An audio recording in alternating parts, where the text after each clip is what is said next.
saw the person, went back and told the officer again that if he goes back to that particular spot, he can see the person, figuring that he would go in radio. And when I turned around to go back to where I was is when the gunshots started, and then it was just chaos, and we all came running away. And when I was sitting there, a guy said, "Oh God, he had a gun." I looked up, there's a guy on top of the building, right over there, with an M16, with a blanket, pointing at the president. He starts shooting. Bow, bow, bow, bow. About 4 to 5 shots rang out. All right, so I throw the guy with, Jim, onto the ground. I jump to the ground. I look up, and then I see his head get split open by the shot from the Secret Service. All the cops started flying over, pushing us out. They pushed me off to the side because I was right there and I was able to see everything. They took my name, my witness support, and everything like that, my cell phone number, just to get in touch with me to go over what happened. This evening we had what we're calling an assassination attempt against our former president, Donald Trump. It's still an active crime scene. As I mentioned, we have a number of agents on scene. We also are working closely with other federal agencies, our state partners, and our local police partners as well. When former President Trump got out, he had some blood on his face. And I don't know if that was from the Secret Service tackling him, or I don't know what that was from. Yeah. Breaking news media! How are you feeling right now? Distressed. And you know, that's a little bit old, that chart. That chart's a couple of months old. And if you want to really see something that's said, take a look at what happened. We're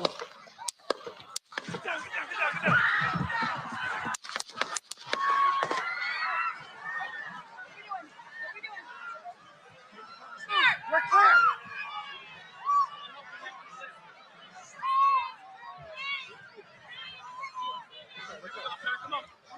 Let me get my shoes. I got you, sir. I got you, sir. Let me get my shoes. Hold that in your head. It's bloody. So we got to move to the bus.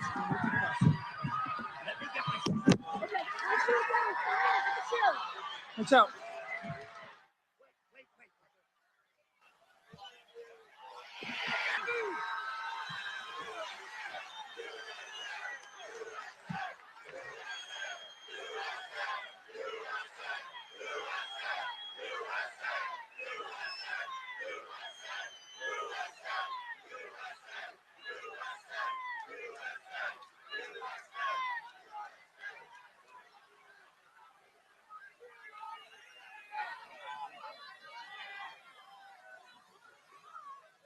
To our country, probably 20 million people.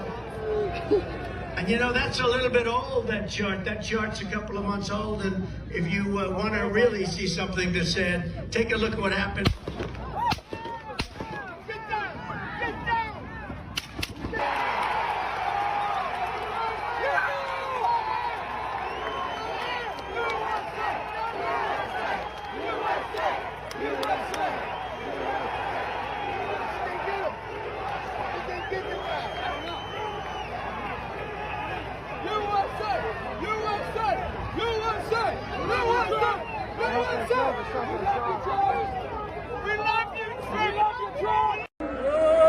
And you know, that's a little bit old, that chart. That chart's a couple of months old. And if you want to really see something that's said, take a look at what happened.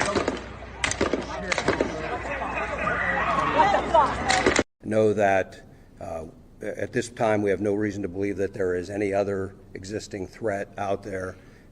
We are doing everything we can to make sure that this is thoroughly investigated, and that if there is any information developed that anyone else was involved, that between PSP and the FBI, that will very quickly be followed up on. I was up at the fence line, saw the guy move from roof to roof, told an officer that he was on the roof. The officer come looking, I went back to where I was standing, heard that there was somebody that could see the person, so I went back to where they were standing, saw the person, went back and told the officer again that if he goes back to that particular spot, he can see the person, figuring that he would go in radio. And when I turned around to go back to where I was is when the gunshots started, and then it was just chaos, and we all came running away. And When I was sitting there, a guy said, "Oh God, he had a gun." I looked up. There's a guy on top of the building, right over there, with an M16, with a blanket, pointing at the president. He starts shooting. Bow, bow, bow, bow. About 4 to 5 shots rang out. All right, so I throw the guy I with, Jim, onto the ground. I jump to the ground. I look up, and then I see his head get split open by the shot from the Secret Service. All the cops started flying over, pushing us out. They pushed me off to the side because I was right there and I was able to see everything. They took my name, my witness report, and everything like that, my cell phone number, just to get in touch with me to go over what happened. This evening we had what we're calling an assassination attempt against our former president, Donald Trump. It's still an active crime scene. As I mentioned, we have a number of agents on scene. We also are working closely with other federal agencies, our state partners, and our local police partners as well. When former President Trump got out, he had some blood on his face. And I don't know if that was from the Secret Service tackling him, or I don't know what that was from. Yeah. Breaking news, media. How you feeling right now? Distressed. And you know, that's a little bit old, that chart. That chart's a couple of months old. And if you want to really see something that said, take a look at what happened. We're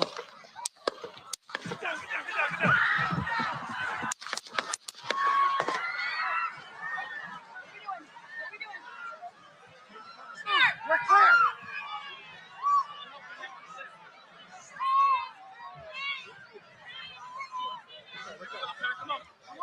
Let me get my shoes. I got you, sir. Let me get my shoes, sir. Hold that in your head. It's bloody. So we got to move to the bus. Let me get my shoes. Okay. What's up? Wait.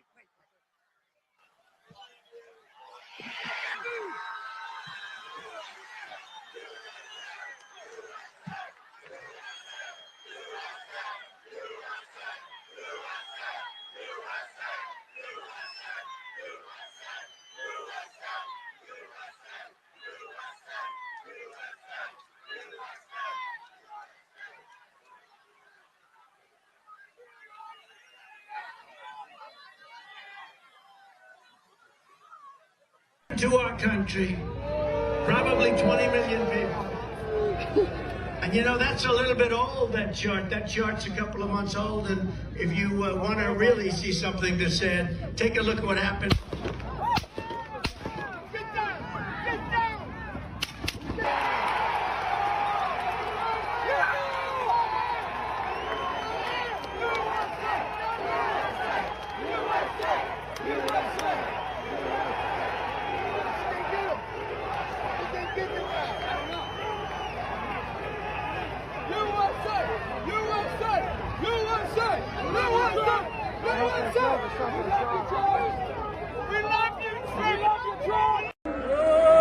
And you know, that's a little bit old, that chart. That chart's a couple of months old. And if you want to really see something that said, take a look at what happened. Know that at this time we have no reason to believe that there is any other existing threat out there. We are doing everything we can to make sure that this is thoroughly investigated, and that if there is any information developed that anyone else was involved, that between PSP and the FBI, that will very quickly be followed up on. I was up at the fence line, saw the guy move from roof to roof, told an officer that he was on the roof. The officer come looking. I went back to where I was standing, heard that there was somebody that could see the person, so I went back to where they were standing, saw the person, went back and told the officer again that if he goes back to that particular spot, he can see the person, figuring that he would go in radio. And when I turned around to go back to where I was is when the gunshots started, and then it was just chaos, and we all came running away. And When I was sitting there, a guy said, "Oh God, he had a gun." I looked up. There's a guy on top of the building, right over there, with an M16, with a blanket, pointing at the president. He starts shooting. Bow, bow, bow, bow. About 4 to 5 shots rang out. All right, so I throw the guy with, Jim, onto the ground. I jump to the ground. I look up, and then I see his head get split open by the shot from the Secret Service. All the cops started flying over, pushing us out. They pushed me off to the side because I was right there and I was able to see everything. They took my name, my witness support, and everything like that, my cell phone number, just to get in touch with me to go over what happened. This evening we had what we're calling an assassination attempt against our former president, Donald Trump. It's still an active crime scene. As I mentioned, we have a number of agents on scene. We also are working closely with other federal agencies, our state partners, and our local police partners as well. When former President Trump got out, he had some blood on his face. And I don't know if that was from the Secret Service tackling him, or I don't know what that was from. Yeah. Breaking news, media. How you feeling right now? Distressed. And you know, that's a little bit old, that chart. That chart's a couple of months old. And if you want to really see something that said, take a look at what happened.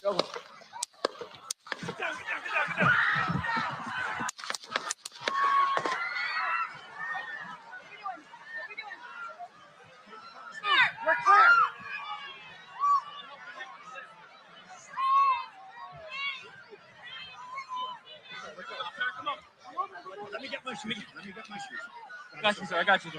Let me get my shoes, sir. Hold that in your head, it's bloody. So we got to move to the car. Let me get my shoes. What's up?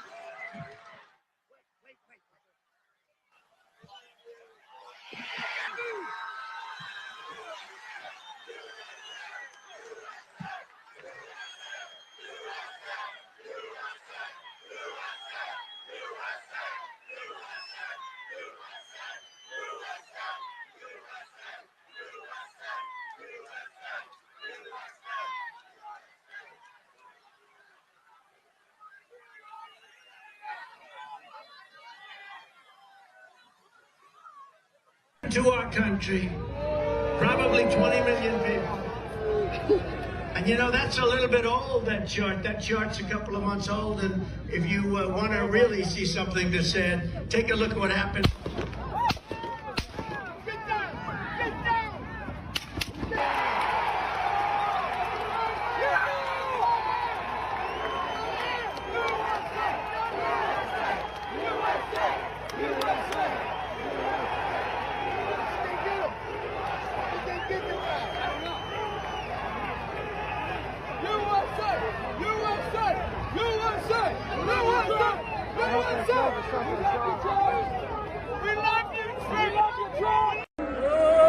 And you know, that's a little bit old, that chart. That chart's a couple of months old. And if you want to really see something that said, take a look at what happened.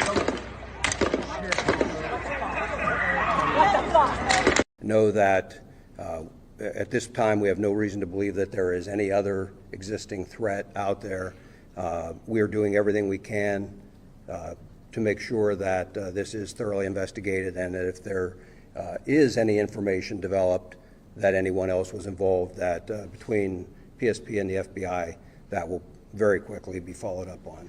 I was up at the fence line, saw the guy move from roof to roof, told an officer that he was on the roof. The officer come looking, I went back to where I was standing, heard that there was somebody that could see the person, so I went back to where they were standing, saw the person, went back and told the officer again that if he goes back to that particular spot, he can see the person, figuring that he would go in radio. And when I turned around to go back to where I was is when the gunshots started, and then it was just chaos, and we all came running away. And when I was sitting there, a guy said, "Oh God, he had a gun." I looked up, there's a guy on top of the building, right over there, with an M16, with a blanket, pointing at the president. He starts shooting. Bow, bow, bow, bow. About 4 to 5 shots rang out. All right, so I throw the guy with, Jim, onto the ground. I jump to the ground. I look up, and then I see his head get split open by the shot from the Secret Service. All the cops started flying over, pushing us out. They pushed me off to the side because I was right there and I was able to see everything. They took my name, my witness support, and everything like that, my cell phone number, just to get in touch with me to go over what happened. This evening we had what we're calling an assassination attempt against our former president, Donald Trump. It's still an active crime scene. As I mentioned, we have a number of agents on scene. We also are working closely with other federal agencies, our state partners, and our local police partners as well. Former President Trump got out. He had some blood on his face. And I don't know if that was from the Secret Service tackling him, or I don't know what that was from. Yeah. Breaking news, media. How are you feeling right now? Distressed. And you know, that's a little bit old, that chart. That chart's a couple of months old. And if you want to really see something that said, take a look at what happened.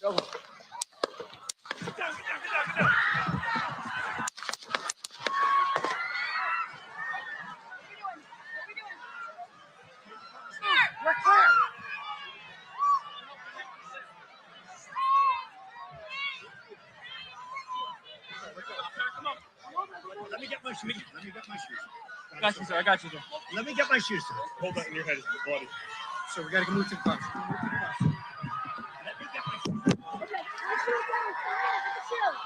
What's up?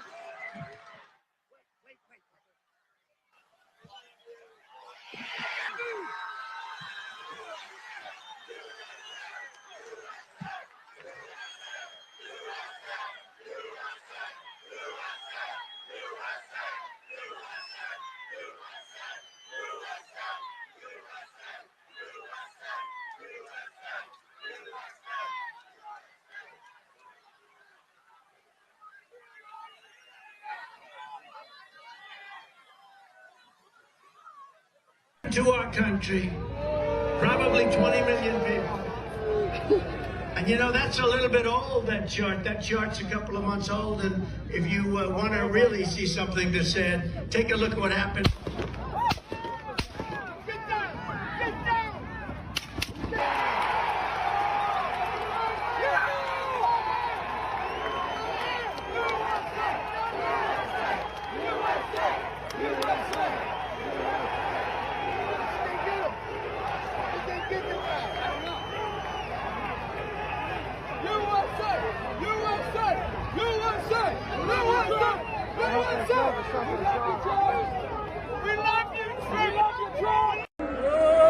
And you know, that's a little bit old, that chart. That chart's a couple of months old. And if you want to really see something that said, take a look at what happened. Know that at this time we have no reason to believe that there is any other existing threat out there. We are doing everything we can to make sure that this is thoroughly investigated, and that if there is any information developed that anyone else was involved, that between PSP and the FBI, that will very quickly be followed up on. I was up at the fence line, saw the guy move from roof to roof, told an officer that he was on the roof. The officer come looking, I went back to where I was standing, heard that there was somebody that could see the person, so I went back to where they were standing, saw the person, went back and told the officer again that if he goes back to that particular spot, he can see the person, figuring that he would go in radio. And when I turned around to go back to where I was is when the gunshots started, and then it was just chaos, and we all came running away. And When I was sitting there, a guy said, "Oh God, he had a gun." I looked up, there's a guy on top of the building, right over there, with an M16, with a blanket, pointing at the president. He starts shooting. Bow, bow, bow, bow. About 4 to 5 shots rang out. All right, so I throw the guy I with, Jim, onto the ground. I jump to the ground.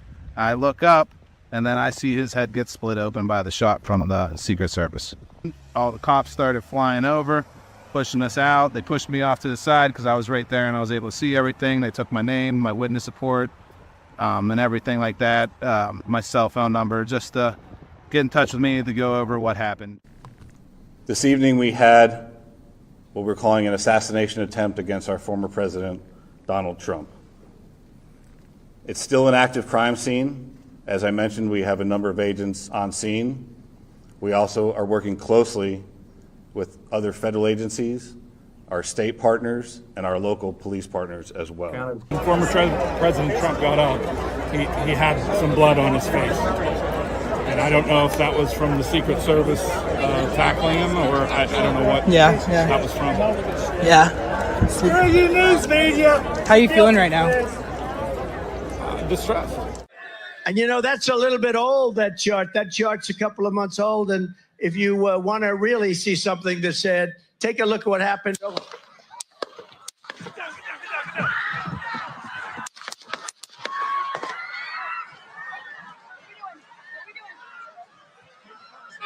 clear.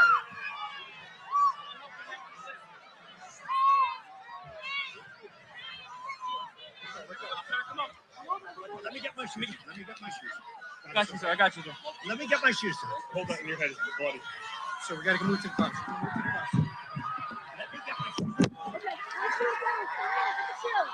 What's up?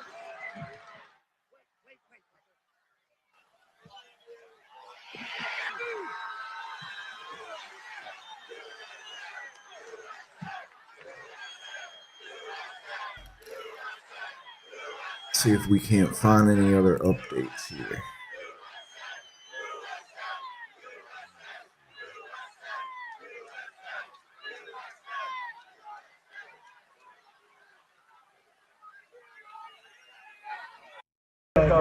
And look what happened to our country.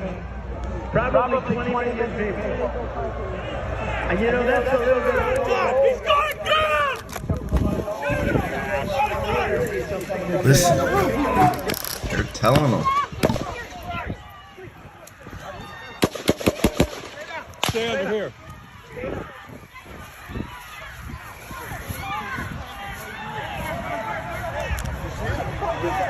He's on top of the roof. Don't go over there. He's on the roof, buddy. He's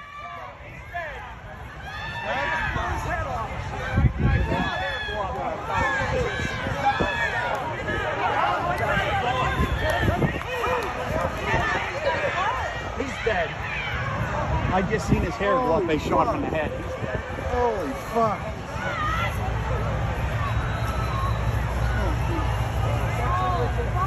Well, if they hit anybody over there.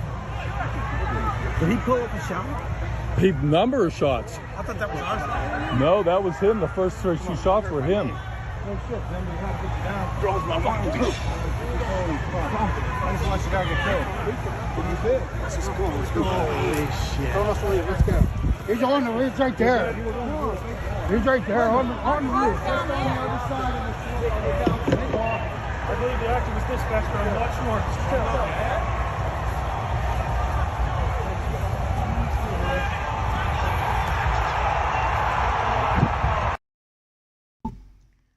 What a sad, sad day. That is freaking crazy.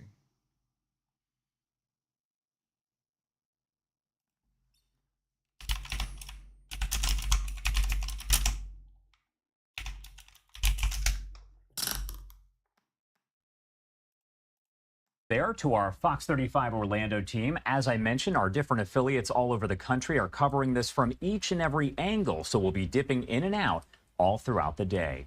We're also getting more on social media from folks who are Republicans, Democrats, family members of Trump, just about everyone. So Ivanka Trump issuing a statement following the shooting of her father, saying, quote, "Thank you for your love and prayers for my father and for the other victims of today's senseless violence in Butler, Pennsylvania. I am grateful to the Secret Service and all the other law enforcement officers for their quick and decisive actions today. I continue to pray for our country. I love you, Dad, today and always." Speaker Mike Johnson there in the House saying the House will conduct a full investigation of the tragic events today. The American people deserve to know the truth. We will have Secret Service Director Kimberly Cheadle and other appropriate officials from DHS and the FBI appear for a hearing before our committee ASAP. Donald Trump Jr. posting that photo of his father that's been seen all over the world at this point as he raises his fist after being hit by gunfire. His son writing, quote, "He'll never stop fighting to save America." The time now 7:49 on the East Coast and 4:49 on the West Coast. We're going to head to a quick 2-minute commercial break, but a lot more live coverage to get to in just a matter of minutes. You're watching Live Now from Fox. We'll be right back.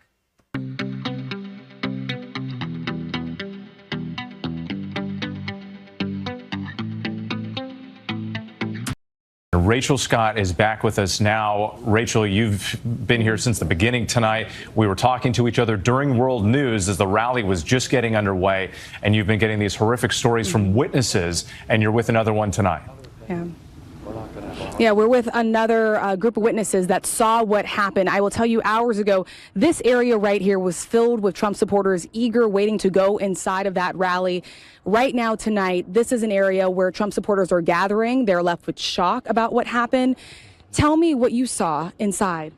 Yeah, I was just about like 30 feet from Trump, and then I saw the people that had been shot, and they were bringing them down in the stands right above me, and I just didn't want to get down. I just kept standing. But I saw, I saw the man that was hit in the head, and there was a lot of blood, and I knew there was no way he was going to survive that. And then there were 2 of them that they brought down, but it was like real chaos and chaotic, but I didn't get down, and so it was very interesting. We were just right there, about 40. What was going through your mind as you saw that person with tons of blood on them?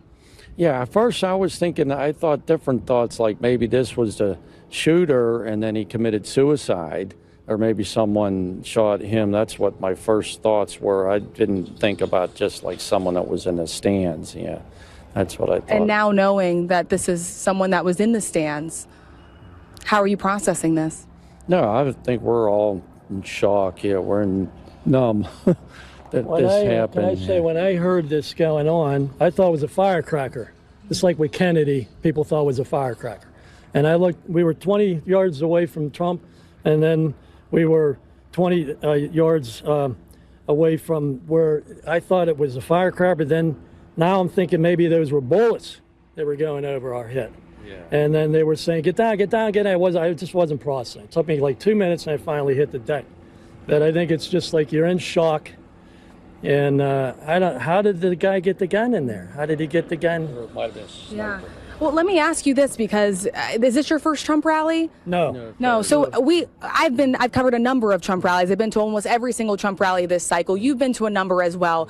You're fully aware of the security precautions. Trump supporters, as they're making their way in, they have to go through magnetometers. Your bags are searched. Your pockets are searched as well. And so any area where you're around the former president, there is a sense of safety. Yeah.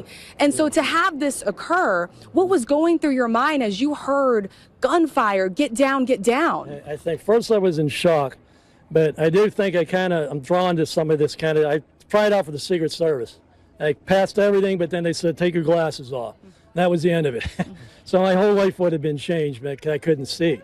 But I guess I like to be where the action is in some ways. So, but I mean, not this, obviously this is just horrible, just horrifying.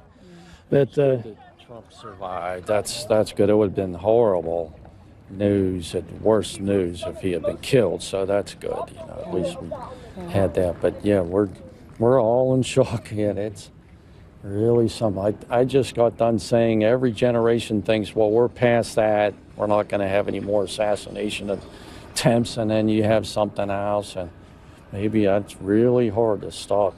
I thought it was firecrackers. Yeah, you thought it was firecrackers. Yeah, I mean, so many people did. Initially, when that first happened, there was a lot of confusion for everyone that was inside of that fairground near. We heard the pop, pop, pop, pop, pop sounds. We heard shouts of gunfire, but we did not know for sure. We were just all told to get down.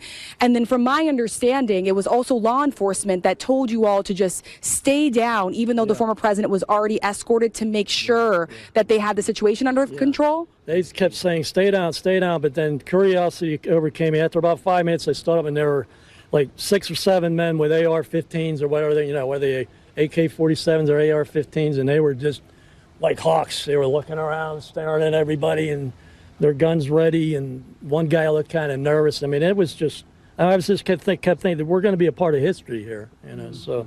Yeah. But it's just it's I felt bad horrible. for that guy that was shot because there was so much blood and things. So, he was right above me, so I thought, oh, there's no way he survived that. But, yeah, what a day. A hard thing to witness, and I so appreciate you all taking the time to speak with me, and I'm glad that all of you are safe. Please get home safe. Again, with just this sense of disbelief, trying to There to our Fox 35 Orlando team as Thursday, we have no information right now from either the Trump campaign or the Republican National Committee whether or not any alterations are going to be made to the convention schedule in Milwaukee. But, you can bet your level best that the heightened security that was already in place for any national security event like a presidential convention is going to be ramped up more so now in the wake of this attempted assassination. Tom, you answered my question about the heightened security concerns ahead of this convention. Now, as far as the atmosphere, what do you anticipate the feel of this convention being? Because typically it is a celebratory thing. Well, that's it. The trajectory of this thing just took a completely different turn. 8 years ago, when we covered the Republican National Convention in Cleveland with Fox 5, it was a very different scene. Donald Trump was an outsider back then. There were still large, leaders in the Republican Party who were cool to his ascension as the presidential nominee. This 8 years later now was supposed to be completely different. The focus was going to be on the unity of the Republican Party. That is likely to stay intact and even be strengthened by all this. But there's also, the incalculables of all of this. Is he going to be able to, maintain the calendar that they had probably and likely had set out for him in order to capitalize on this worldwide media attention that was going to be in Milwaukee over the next 5 days in order to cover this convention? So there's a lot we don't know right now exactly, what Donald Trump's condition is and what he is going to be able to do and whether or not he is going to be able to do his full slate of events that usually accompany a political convention like this with somebody being nominated for president of the United States. Well, we now know. And that right there was our Fox 5 DC team. We have been dipping into the coverage of our different affiliates, but just about all of them are on the story right now, so we'll bring you some of those segments all throughout the day. You are taking a live look right now over Butler, Pennsylvania. That is where the shooting did happen, and you can see the American flag still waving over the scene of that shooting. Again, former President Trump injured there in what the FBI calls an assassination attempt. One person in the crowd killed and 2 others critically wounded. Also some minor injuries reported, and the suspect has been killed there by investigators. We also know that law enforcement is on the scene at that suspect's house working to gather more details. In the meantime, I do want to stay in Butler and bring in a city council member. This is Troy Douthit. Thank you so much for taking the time to join us live this morning. Absolutely. All right, so first off, I do want to ask here, this is a question that I've been asking of just about everyone we've had on here, because everyone knows the moment where they were when this happened. So tell me, what was going through your mind as you heard that former President Trump had been shot there at a rally, and also this was right there in Butler? Yeah, absolute pause. I mean, it was like skipping a beat to make sure that had nothing really serious happened. That was the hope with all of us that were together at that moment. I imagine that you knew Trump was going to be in town. Everyone there, I'm sure, knew. Did you know people who were attending the event? Yeah, there's lots of us that were from Butler that were so proud to have Trump come and visit and speak with us all. I mean, honestly, he's one of the only politicians that has come to to our small town. And tell me about Butler in general, for people who are not familiar with the area and the venue where this happened. So, I mean, we're just a small town USA, a highly diverse group of people. A 10-minute drive, you can go from farmland to city life. The venue itself was just our local farm show. Cows, pigs, and chickens, old tractors. We're just so amazed that, something like that has happened here. To have Butler be the scene of something that is so horrible and will stick with so many people, I imagine that's been on the minds of many of the people there, the mayor, the city council members, and it's probably something that isn't going to leave their mind anytime soon. No, I mean, like this isn't Pleasantville, honestly, but I mean, big stuff like that doesn't happen here. And one of our fears, that it was going to, we didn't want it to be a local person that did such a thing. I mean, keep that sort of stuff out of our city. Yeah, and it turns out it was not a person local to the Butler area, according to the FBI. So I'm sure that's not reassuring, but in a sense reassuring, because it's not somebody from your own community there. We know who belongs on our streets, so that's going to heighten our awareness as locals. We're going to be paying attention if there's outsiders acting funny. What message do you want to get across to people who are watching about Butler and about the awful attack that happened? Well, I think the big thing that I want to share with everybody is we are all in this together. Whether you're on this side or that side of the coin, diversity and different types of thinking, that's what makes us better people. Well, you just have to listen a little bit. Put down the rhetoric, please. What question or questions do you have that you hope will be answered soon? Again, there is an active investigation, so the FBI is handling it. There's only so much that can be released. What question or questions do you have? Well, just of the former president's safety. I mean, moving forward, I want to feel assured that he can go and speak with other groups and other localities and be safe. And that is something that is definitely a discussion right now, especially as the RNC is just a day away. Thank you so much, Troy, for taking the time to be here with us. Is there anything else that you want to add before I let you go? God bless America. All right. Thank you again for being here with us. We appreciate it. Thank you. Thing that said, take a look at what happened.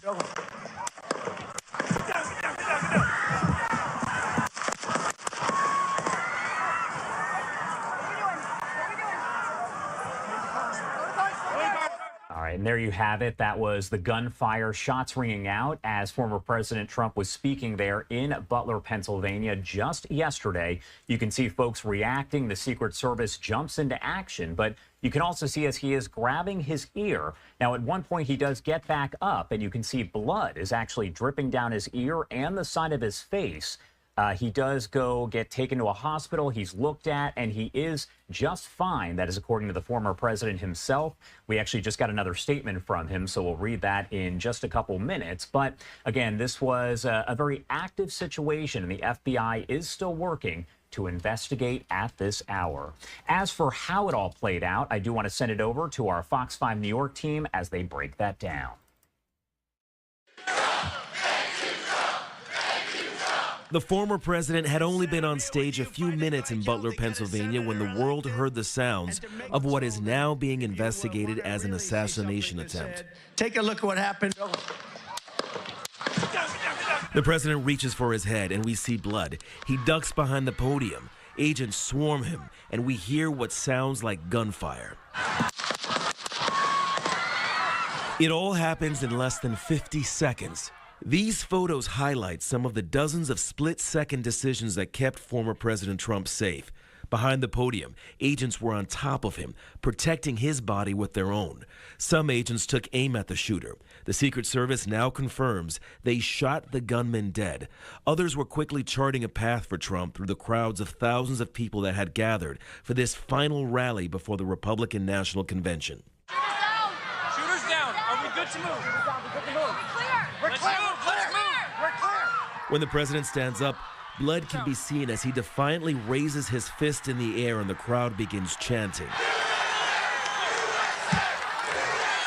Trump is rushed into a vehicle as armed agents keep people back, his supporters rallying behind him. Somebody started yelling, hit the ground, hit the ground. Here are some of the people who witnessed the scene as a bullet pierced the former president's ear. Just heard pop, pop, pop. Right away you think, well, maybe firecrackers, and you're kind of stunned.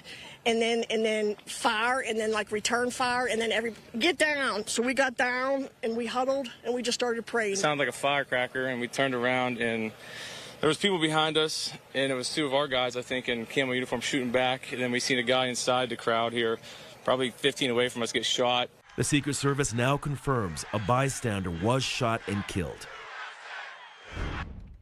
And that was our Fox 5 New York team. Again, we are checking in with all of our different Fox affiliates as they cover this from each and every angle. And coming up here, we're going to check in with Fox 6 Milwaukee. We do know that Milwaukee is where the RNC will start tomorrow. And right now, RNC officials are saying that everything will go on as planned, but obviously with extra security.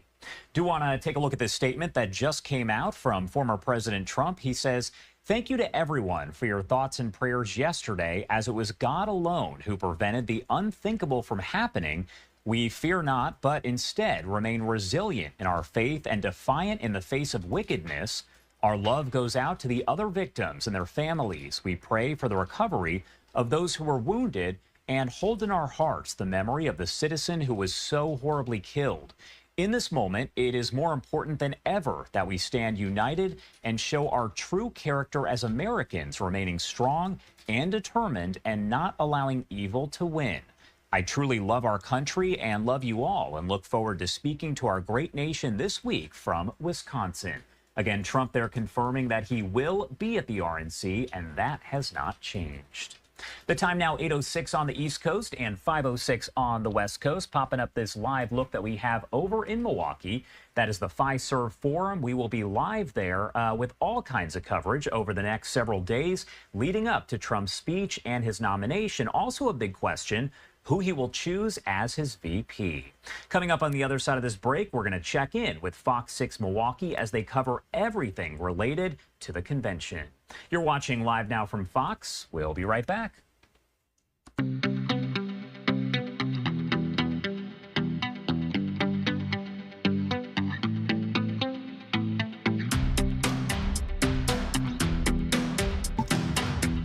I still can't believe this. It's just crazy.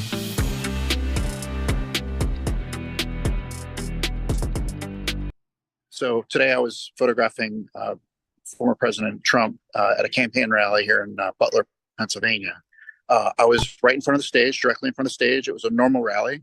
I've done it hundreds of times. And over my left shoulder, I heard several pops, and I knew immediately it was gunfire. So I looked at the stage and I saw the Secret Service agents rushing to President Trump. From that moment, I ran to the stage and I started photographing the agents on top of them. And then off to my right, I saw the Secret Service counter-assault team arrive. And then I ran to the other side of the stage and they picked President Trump up. And then as he's walking down the ramp, he started fist bumping to the crowd and waving. I did notice he had blood coming down his face, as you can see in the photos. The agents took him down the ramp and they put him into an SUV. And again, as he was getting into the SUV, he also started pumping his fist again. So I'm not sure how long it was from beginning to end, but in my mind, it all happened really fast. At the moment I heard the shots being fired, I knew that this was a moment in American history that had to be documented. I mean, it's our job as journalists to do this work.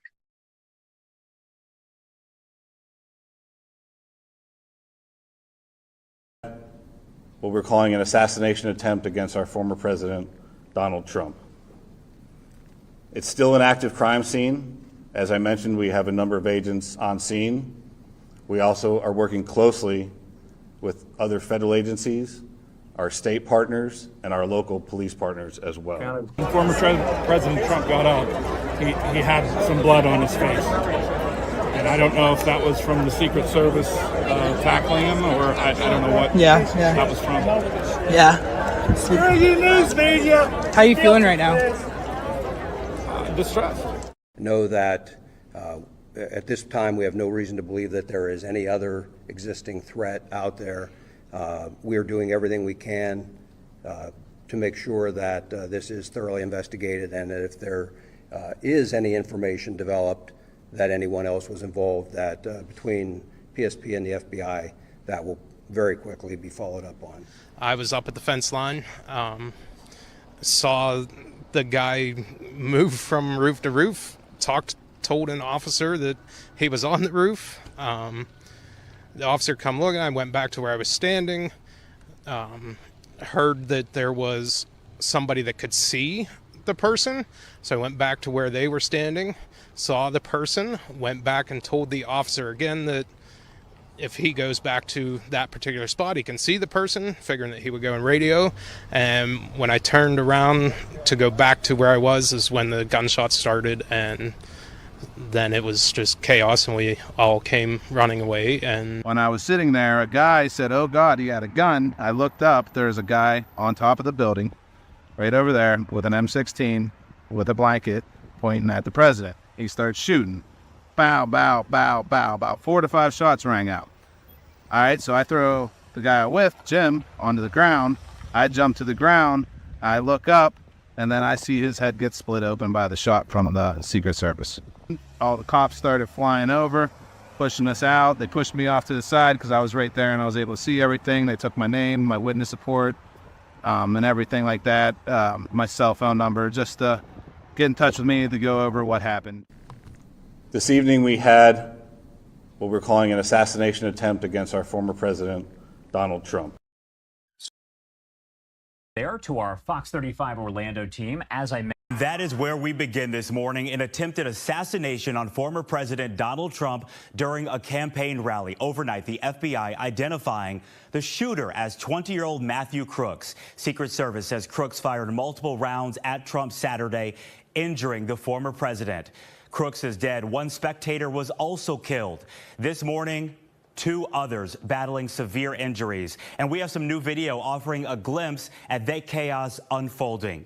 Video from our partners at TMZ showing what is believed to be Crooks on the rooftop of a nearby building, aiming a gun towards a rally. We're told the gunman was immediately neutralized by the Secret Service when those gunshots began.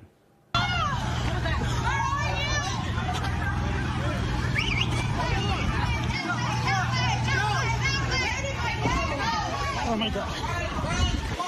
This video from an attendee captures an apparent gunshot being fired. He appears to be leaving the scene and comments he's just heard other shots. Officials also providing an update late last night at Trump Tower. Let's listen in. It's still an active crime scene. As I mentioned, we have a number of agents on scene.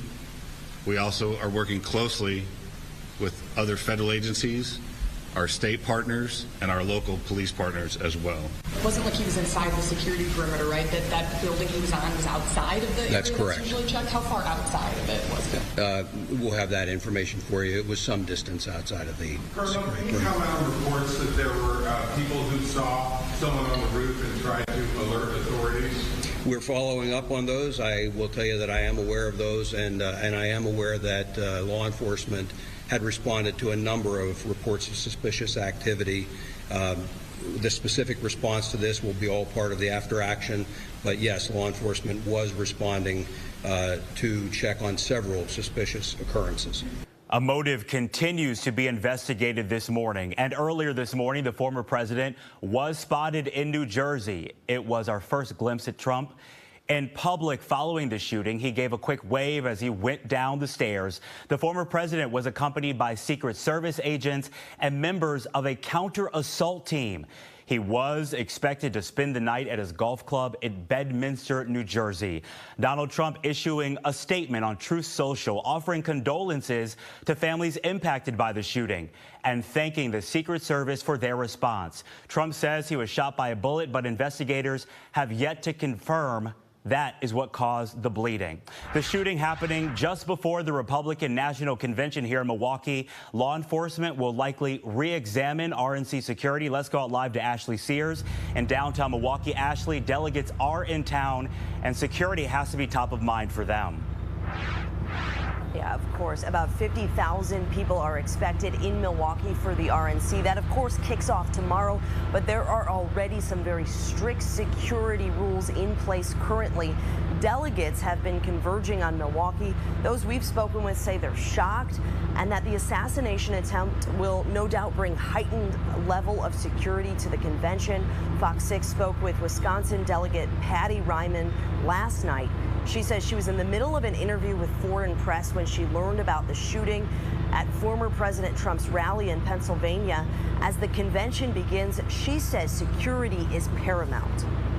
I think people are going to be more attuned, looking around, not feeling so safe anymore.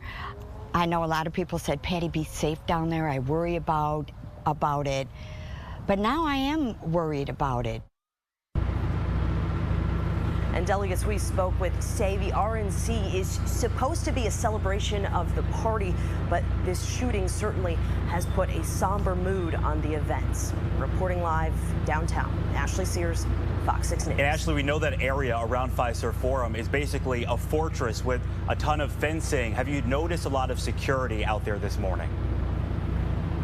Yeah, this morning when we walked up, there are fences in place. People are checking badges.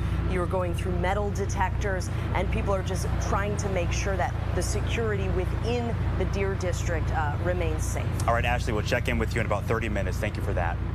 And President Joe Biden is also speaking about the situation. The president held a news conference Saturday night. The idea that there's political violence or violence in America like this is just unheard of. It's just not appropriate. And everybody must condemn it. Everybody. President Biden landing in Delaware, heading to the White House in light of the shooting. Last night, Biden also spoke with former President Trump. This was a private phone call. We do not know what was said on that call. More reactions pouring in from across the nation. Milwaukee Mayor Cavalier Johnson also reacting, saying this right here. There's no space, absolutely none, for this sort of violence in America. No one should be shot, not like this. Not kids, not churchgoers, and not a candidate for president of the United States. We must demand peace, whether it is in the political sphere or in homes and neighborhoods everywhere. We will keep you updated on this situation, both on air and online. You can go to our website, fox6now.com. And despite those concerns, the RNC is pushing forward. GOP delegates and others associated with the convention will continue to arrive in Milwaukee. People landed at Mitchell International Airport ahead of what is expected to be a busy RNC week. Travelers coming from around the country. We talked to people from North Carolina, Oregon, and Pennsylvania. They are looking forward to connecting with other Republicans and exploring Milwaukee. The airport actually expects the 2 days following the convention to be its busiest. The conference brings road closures and traffic changes. The Hone Bridge will be closed starting this morning overnight and reopen Monday morning. McKinley and Fond du Lac ramps will be closed all week starting today, and so will the Kilbourne Avenue tunnels. Officials say to watch out for interstate closures in the area and use Lincoln Memorial Drive if trying to get around downtown. All of these will be posted on signs, so just be aware of that. And that was our Fox 6 Milwaukee team. As I mentioned, we've been checking in with our different affiliates all over the country, and we do have quite a few of them as they cover this from each and every angle. Again, the latest here on the assassination attempt against former President Trump during that campaign rally just last night. That was over in Butler, Pennsylvania. We do have on the top right-hand side of your screen there a live image as that American flag is still draped over the location where the gunfire was fired there. We do know from the FBI that the suspect has been identified as a 20-year-old man. He is Thomas Matthew Crooks. We know one person in the crowd was killed, identified simply as a man as of right now, and 2 other folks in the crowd were taken to a hospital listed in critical condition. The bottom right-hand side of your screen, that is over in Milwaukee, Wisconsin, and that is outside of the Fiserv Forum, where the RNC is still expected to get underway as planned tomorrow. We'll bring you all of the details here as we do get them on the RNC, but also the latest developments on the assassination attempt against the former president. Let's head to a quick break now at 8:19 on the East Coast and 5:19 on the West Coast. You're watching Live Now from Fox. Much more to come. It is a sad, sad day for America. It is hard to find the words to describe the shock and the horror that people are feeling right now, after many of us were witnessing on live television the assassination attempt on former President Donald Trump at a campaign rally in Pennsylvania. This is a devastating day for America. Right now, people are pouring their hearts out on social media and posting "Pray for Trump." Many of the people I'm speaking with over there are feeling scared about how close this was. Looking at the still images, you can see the bullet that pierced his right ear as he gets up with blood smeared on his face. Look at what happened.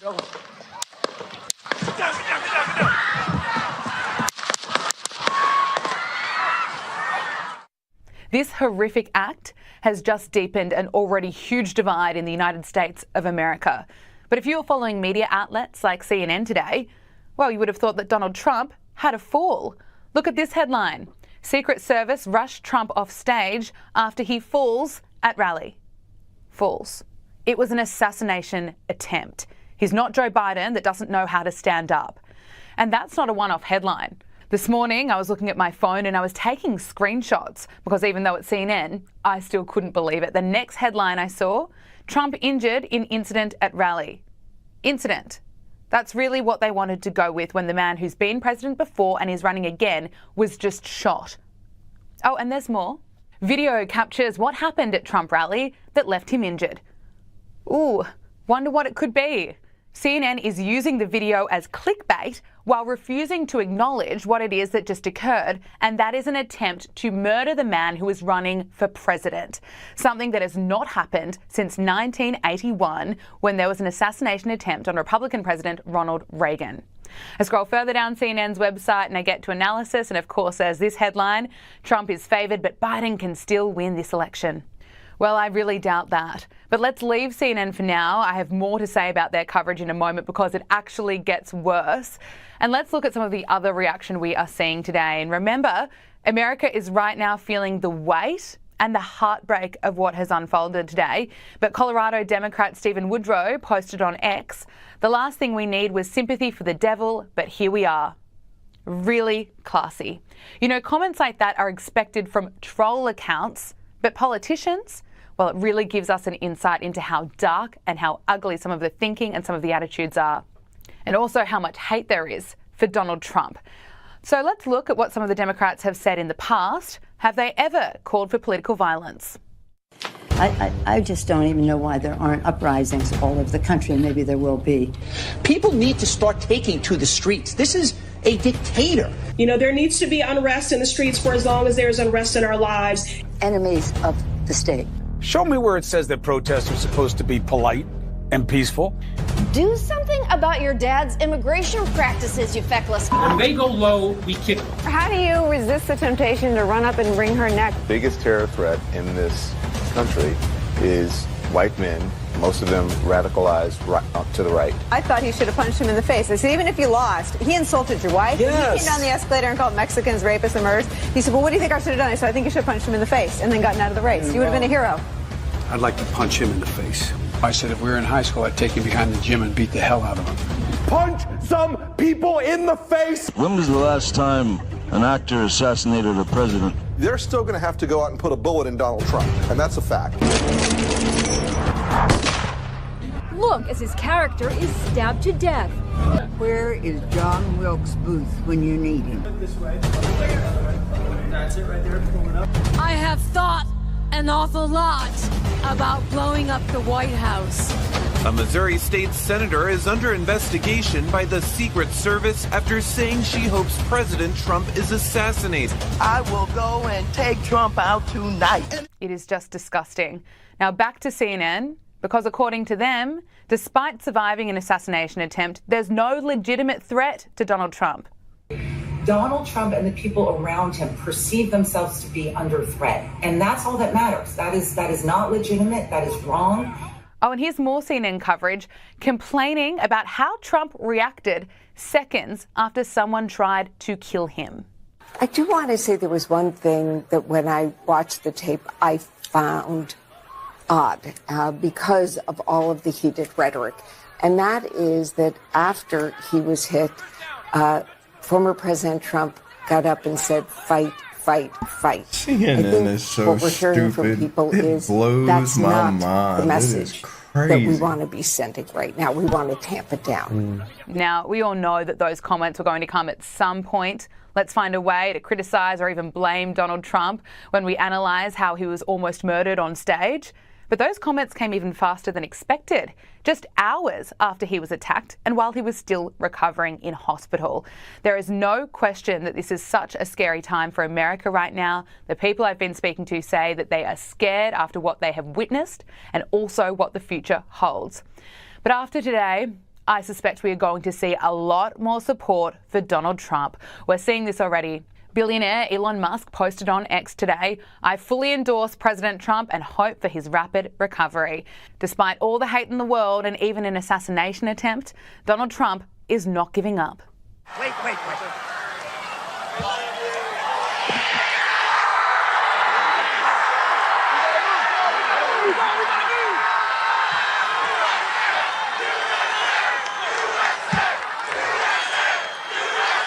This is the latest from authorities in the US.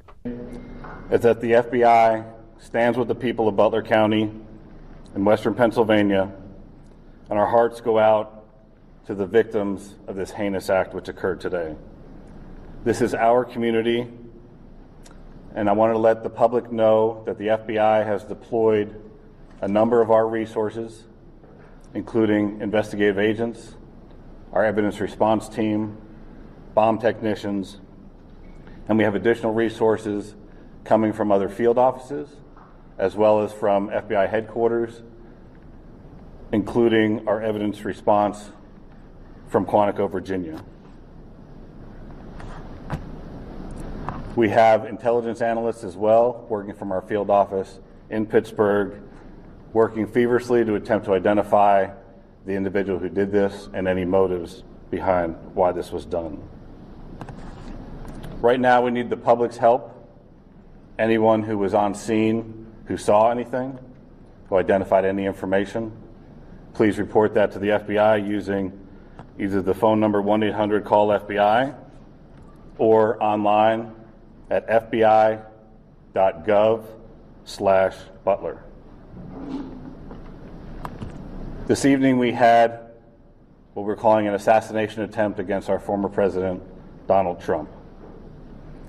It's still an active crime scene. As I mentioned, we have a number of agents on scene. We also are working closely with other federal agencies, our state partners, and our local police partners as well. Again, at this time, we are not prepared to identify who the shooter is. We are close to that identification, and as soon as we are 100% confident in who that individual is, we will share it with the press. With that being said, also, we do not currently have an identified motive, although our investigators are working tirelessly to attempt to identify what that motive was.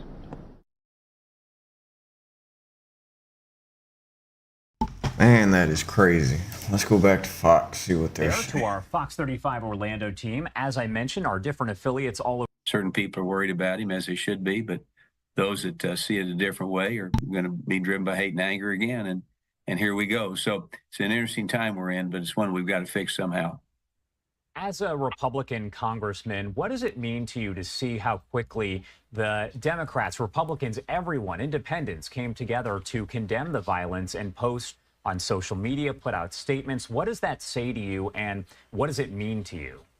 Well, what it says is people probably do care. Nobody wants to see what we saw yesterday ever happen in this country. And so there were some really good statements. I saw some pretty bad statements too, which again is the division of our country. Look, this is the United States of America. We got the greatest country in the world. We got the greatest people in the world. We got the greatest law enforcement in the world. We got the greatest ability to elect people to political office and do it fair and square. We need to get back to this and not have this hate and vitriol that we've got. We've got to be able to somehow agree to disagree, but in the interim, we have to be aware. I've had so many people call me and say, Roger, I don't know if I can get involved in politics anymore, but I've had more call me and say, how do I get involved? How do I help somebody? How do I run for office? How can I get involved and save my country? And that's encouraging. Do you expect that Trump is going to stop his political campaign events as a result of this? I mean, we know that after this all happened, he did make sure to get up. He's bleeding from the side of his face, but holds up his fist to let everyone know that he is okay. He's not the kind of person to shy away from things like this. So do you think he will put a pause on any of his campaign events? Well, I don't know. I mean, if there's a pause, it's certainly not going to be generated by President Trump. That's for sure. This guy's a fighter. This guy's a winner. He's a patriot. He loves his country. And I go back again to the baseball shooting. The night that night of the shooting, I was in the hospital, and President Trump called me to check on me and to say, should we play the baseball game the next night? And I said, absolutely yes. He said, well, that's what we're going to do. So I've seen it firsthand in his ability to lead and proceed and get after it. And I think that if anything's canceled, it won't be him. But I doubt we'll see too much of a interruption in his campaign. We did hear from House Speaker Mike Johnson, who said there will be an investigation, a probe, testimony will take place because attendees are claiming that they were trying to let the Secret Service and other law enforcement know that a gunman was crawling around on a roof, but no one seemed to listen. I imagine lawmakers on both sides of the aisle will want an investigation, correct? No question. And what we hear about that is concerning, right? I mean, if you see somebody with a rifle, for crying out loud, climbing a building, something ought to be done about it. And I don't know enough, and nobody knows enough to say what happened, what didn't happen, who's responsible, who's not. But yeah, there needs to be an investigation, because anytime you have a shooting like this, you certainly want to find out how it happened, why it happened, and make sure it never happens again. What role does social media play in all of this? Because we know that folks will get behind the keyboard. They'll start posting photos of random people and say, this is the gunman, this is the gunman, and posting incorrect information. So how difficult is it just to know that all of that misinformation is out there? Well, it's out there, and social media does allow people to make things up and say things they don't know, say things they may not even believe, and accuse and so forth. So it can be a problem. I think everybody needs to dial it back to the best they can and let law enforcement work and see exactly what happened and not get ahead of ourselves, because that can create problems too. But that's the world we live in. So I would just say, unless you know what you're talking about, don't talk about it, and let's learn about it. Yeah, because like you said, I definitely saw some messages that were horrible yesterday there on social media, and it is hard to see that. What question or questions do you hope will be answered soon about all of this? Because this is an active FBI investigation, so only so much can be released. But what questions do you have? Well, again, we want to know what's the background of the perpetrator, what might have made him do this. If he was climbing a building with a rifle, why didn't we stop him before that happened, before the event happened? And you can think of a lot of questions afterwards, but I think the biggest question is, how can we fix this to where it doesn't happen again, where elected officials are protected properly, where people are aware and not afraid? And I think that's a big point. And get back to some normality we can, so people aren't afraid to run for office, where people aren't afraid to put themselves out there and express their ideas, because that's what built this country. That's why America's great, because it's a land of ideas and a land of disagreement, but at the same time agree to disagree and come up with answers and move the country forward. And you kind of already touched on this, but my last question for you, what message do you want to make sure gets across to people who are watching right now? Well, the message is, look, don't be afraid of America. But be concerned for America. Do what you can to make it better, not what you can do to make it worse. And also realize that the people here that are coming need to solidify themselves in the American way and not challenge it and reap the benefits of the American dream, which is under attack right now. So I would hope people would say, I'm going to get involved. I'm going to do what I can. I'm going to help people get involved, and I'm going to make sure that this country continues to be the greatest in the world. Because at the end of the day, a country is only good as its people. A country is only good as the rules that it has, and the rules and the laws are to be followed by the people. Select good leadership that represents you, and be involved and have a smile on your face. All right, Congressman Roger Williams, thank you so much for taking the time to join us and discuss this a little bit further. Is there anything else that you want to add about any of this before I let you go? Well, I think we all should pray for President Trump, his quick recovery, and pray for President Biden also that he can continue his campaign and will, and let the people hear the difference between the two, where they want to take the country, and do it with an open mind and not a hateful mind, and keep America great, keep America the best. Because I'll tell you, at the end of the day, our enemies are watching everything that's going on in this country right now. They see disarray, they see hate and anger, and that's not a winning combination. We're the greatest country in the world. We can get back on the right track real quick, and we should try to do it. Every one of us should chip in and say, I'm going to do what I can to make this country the best it can be. Great words there. Congressman, thank you so much for taking the time to be here with us. Thank you. God bless.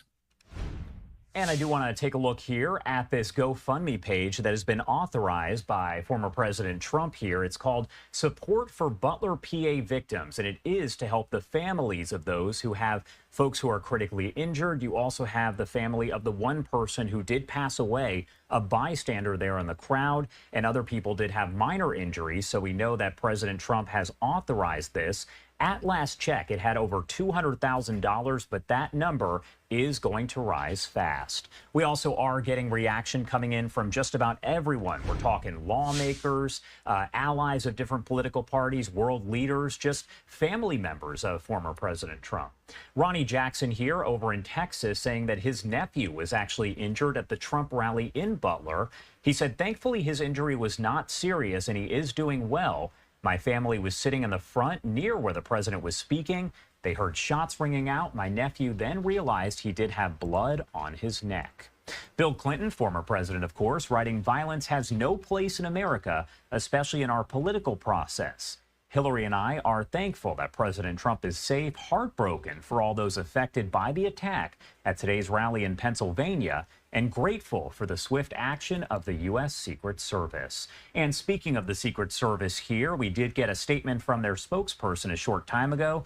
He said there's an untrue assertion that a member of the former president's team requested additional security resources and that those were rebuffed. This is absolutely false, he says. In fact, we added protective resources and technology and capabilities as part of the increased campaign travel tempo. Again, that information from the spokesperson for the Secret Service. We're going to head to a quick break now at 8:36 on the East Coast and 5:36 on the West Coast. A lot more live coverage on all of this coming up in a matter of minutes. You're watching Live Now from Fox. We'll be right back. Another commercial.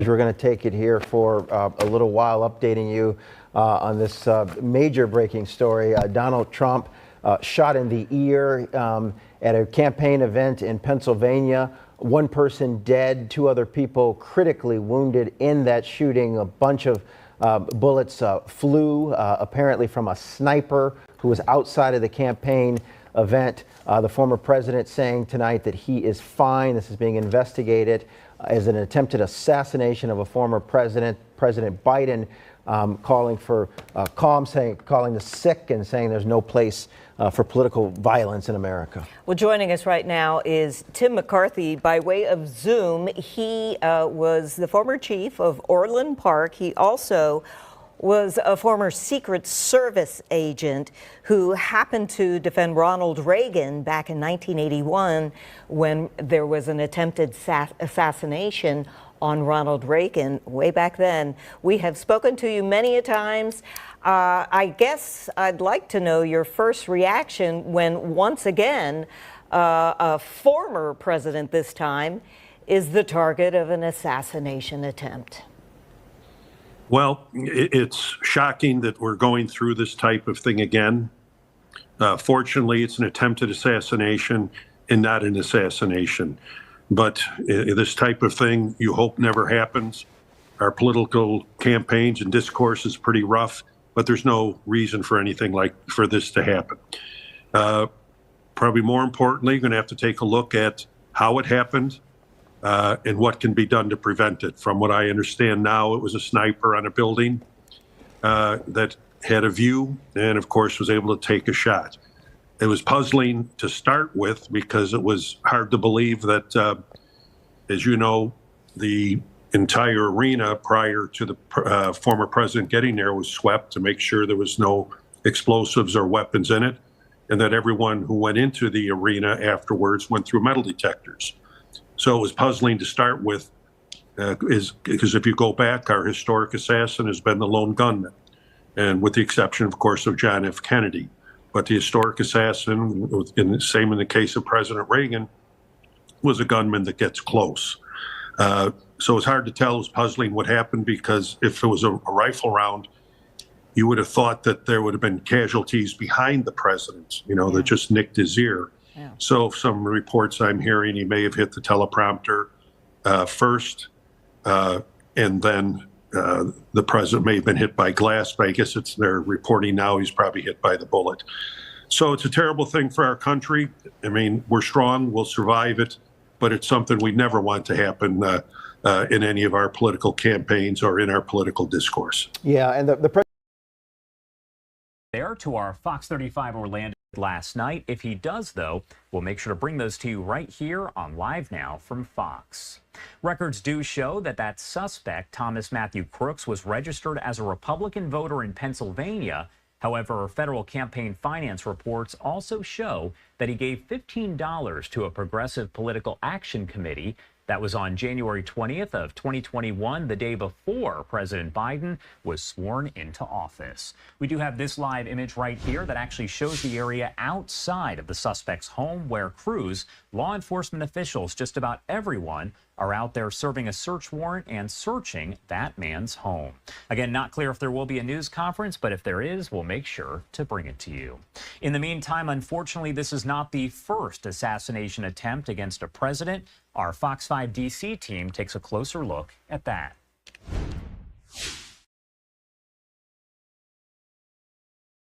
The shooting is under investigation as an assassination attempt, something that hasn't happened in decades in America. Joining us to help put this in historical perspective, Dr. Matt Dallek, historian and professor of political management from George Washington University, also writing the book on failed assassination attempts. So, Professor, many people tonight asking how this type of political violence is happening in America in 2024.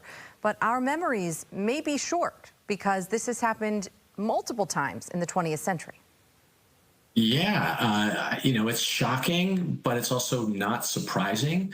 In the 20th century, for example, there were at least 7 failed assassination attempts, near misses against presidents or former presidents. And we remember Ronald Reagan's, where he was shot and he almost died. But people like Gerald Ford, for example, there were 2 attempts on his life, 17 days apart in September 1965. There was Richard Nixon. There was a guy who tried to hijack a plane at a Baltimore International Airport, killed a police officer and a pilot, and wanted to fly that plane into the White House. So there's a deep history of these attempts, and we haven't experienced one, I guess, in at least a couple of decades or more. But this is a reality in America and political violence. Talk us through what historically has happened in the days and weeks after these types of incidents. People right now calling for a calm response, but there's also talk of political divide, and that's heating up. Yeah, it's. I don't think that there's like a single pattern. One aspect is that typically after one of these events, people do come together, sort of leaders come together on all sides, and they condemn this, right? Opponents, supporters, everyone condemns the political violence. But pretty quickly, whatever bonds of unity we see, those fray. And they fray fast.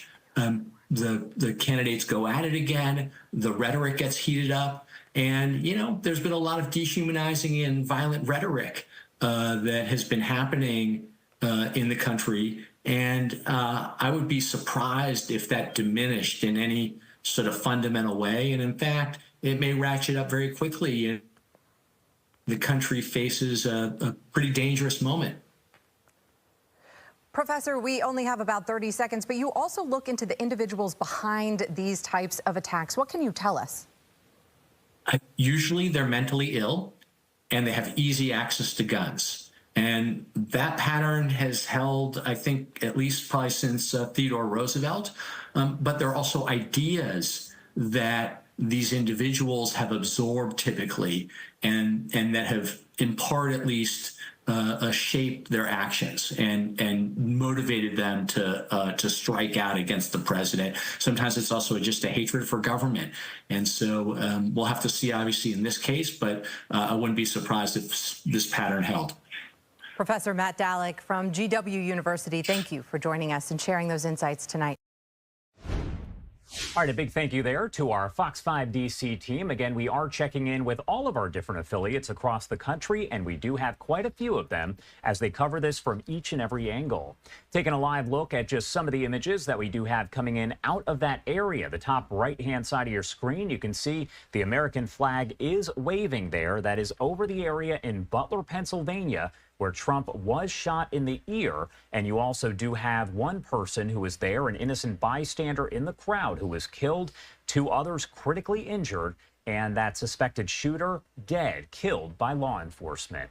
We also have the other image here that you were looking at. This is over in Milwaukee, Wisconsin. That is the Fiserv Forum, where coming up tomorrow, the RNC, Republican National Convention, expected to get underway. And at this point, everything does remain in order for everything to go on as planned, but with increased security.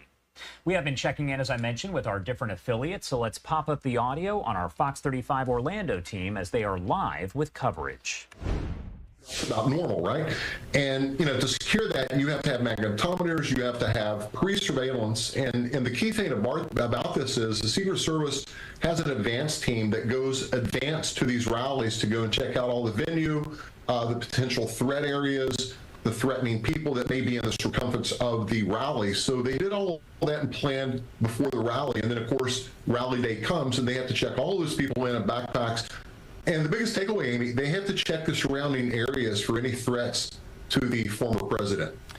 Jamie, certainly we've mentioned before, Secret Service does a great job of protecting our presidents, but just on the face of what we see right now, it seems to be a major letdown last night. When they do that prep plan, you would think that building where the shooter was would have been circled as one of the biggest threats, given it's 300 meters away from where the president was. How does something like that slip through the cracks where there's a 20-year-old shooter with a rifle up there firing off several shots? Ryan, to make matters worse, they had a few witnesses, from what I understand, that actually were pointing out this man climbing up on the roof with a long gun. And I think it was a huge communication failure between whoever the witnesses, the ear witnesses and eyewitnesses saw this, to the uniformed personnel that was on the scene. And, it's just heartbreaking because if you look at the map of this, the closeness of that stage to the building where the shooter was, it is so close that it looks like you could literally look and see the guy from the stage on the roof, right? So we don't know how well he was camouflaged prior to the shooting. We know that witnesses saw him, but, could he have been visible through the front of the building at that time by the Secret Service? We just don't know yet. Jamie, talk to us a little bit about the RNC this week and what our anticipations are as far as security. Ryan was looking at some information from Bill Melugin, who's a reporter for Fox News, saying that security is very tight, but I imagine maybe even tighter now. Yeah, I mean, we've seen these, we've done this before, right? So they literally will go down and shut down and cordon off the area around the RNC convention. And, in this case, I would anticipate seeing more potentially barriers on that stage, particular ballistic barriers that would go up around the stage that would protect the speaker and the former president. For a fact that the advance team has been up there for several weeks, I know that, and they've even secured the Hyatt Regency, which is adjacent to that. So they're certainly putting in the work. Yesterday's event certainly are going to heighten that work, and I think we'll see a flawless convention. Yeah, Jamie, that iconic image of the president raising his fist is going to live on for years to come, but I suspect it might also be shown in Secret Service videos, because had there been another shooter, they didn't get him off the stage very fast. And part of that is who former President Trump is, that he didn't want to leave the stage. But clearly, that's one of those images that's tough, because you think of Reagan, how quickly everybody jumped on him and they got him out of there. No, absolutely. They threw Reagan in the car and off they went. And in this case, we actually heard the former president, "Let me get my shoes." That tells me a couple of things. I don't think his shoes were kicked off during the event. My better guess is Secret Service actually removed the shoes and did a physical examination of the president's body to see if there were any other holes or any bullet holes in his body. That's number one. Number two, you saw that personal team get him down on the ground very quickly. And like you said, Ryan, it was heartbreaking. I'm like, okay, they're going to move him. They're going to move him. They never moved him. It took a long period of time. But you saw the counter assault unit move in very quickly with long guns and fatigues on, if you will. So, they had that area locked down. I don't know what was going on the ground with the former president, but it did take a while to move him to the SUV. In fairness, if you watch the video, they did say shoot her down. So that was, they knew that at that point, but.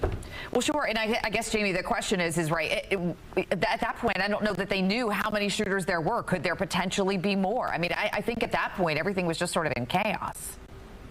And you hit the nail on the head. I mean, they had no clue as to were they a second gunman, maybe an explosive device. You just don't know. And of course, we can all sit back in the luxury of our homes and money but quarterback these guys. But if you're there and everything's in fluid motion, that certainly changes.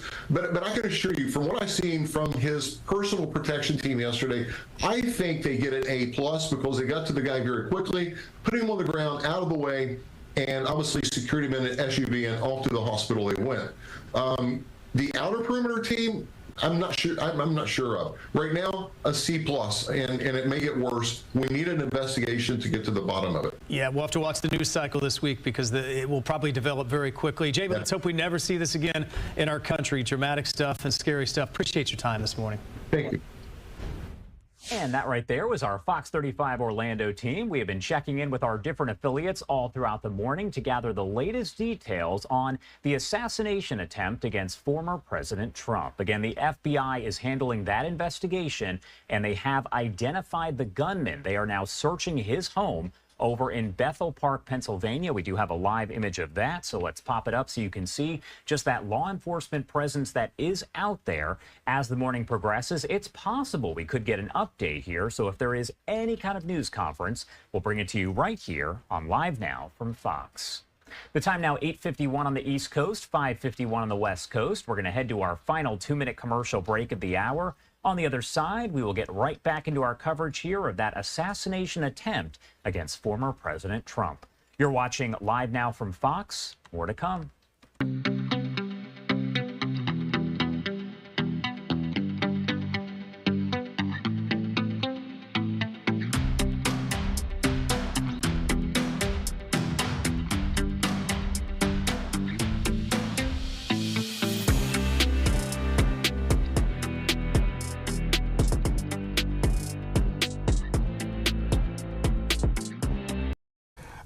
Really interesting to wonder where this is going to go. Well, Will Geddes is now ready. He's an international security expert.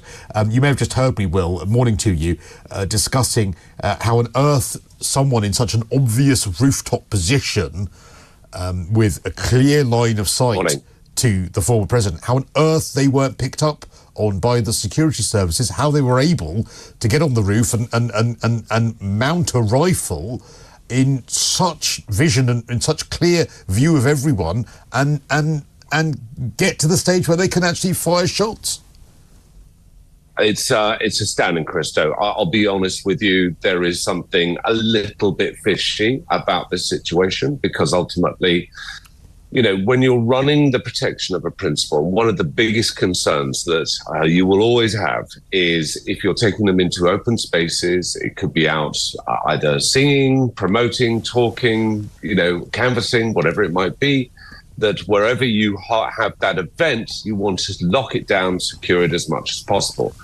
And the Secret Service that will be attached to President Trump should have got all of the highest positions, the overviews that there would be of the event space covered. And that's not only the spaces that they themselves can then observe everybody who may be on the ground, anybody who might be in the vicinity, anybody who might be approaching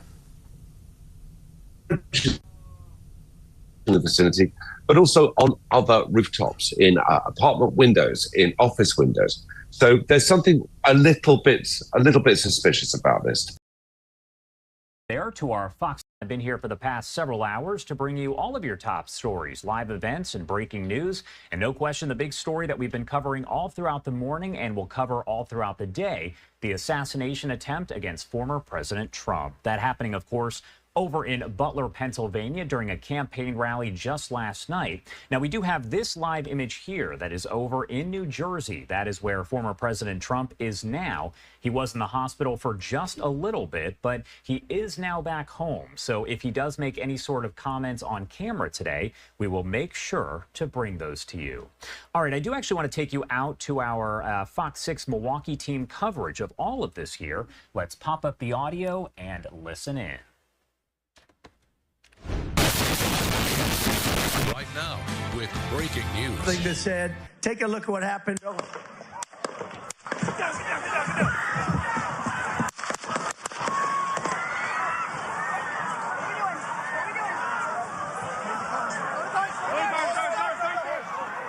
And that is where we begin this morning, an attempted assassination on former President Donald Trump during a campaign rally. Overnight, the FBI identifying the shooter as 20-year-old Matthew Crooks. Secret Service says Crooks fired multiple rounds at Trump Saturday, injuring the former president. Crooks is dead. One spectator was also killed. This morning, 2 others battling severe injuries. And we have some new video offering a glimpse at that chaos unfolding. Video from our partners at TMZ showing what is believed to be Crooks on the rooftop of a nearby building, aiming a gun towards a rally. We're told the gunman was immediately neutralized by the Secret Service when those gunshots began.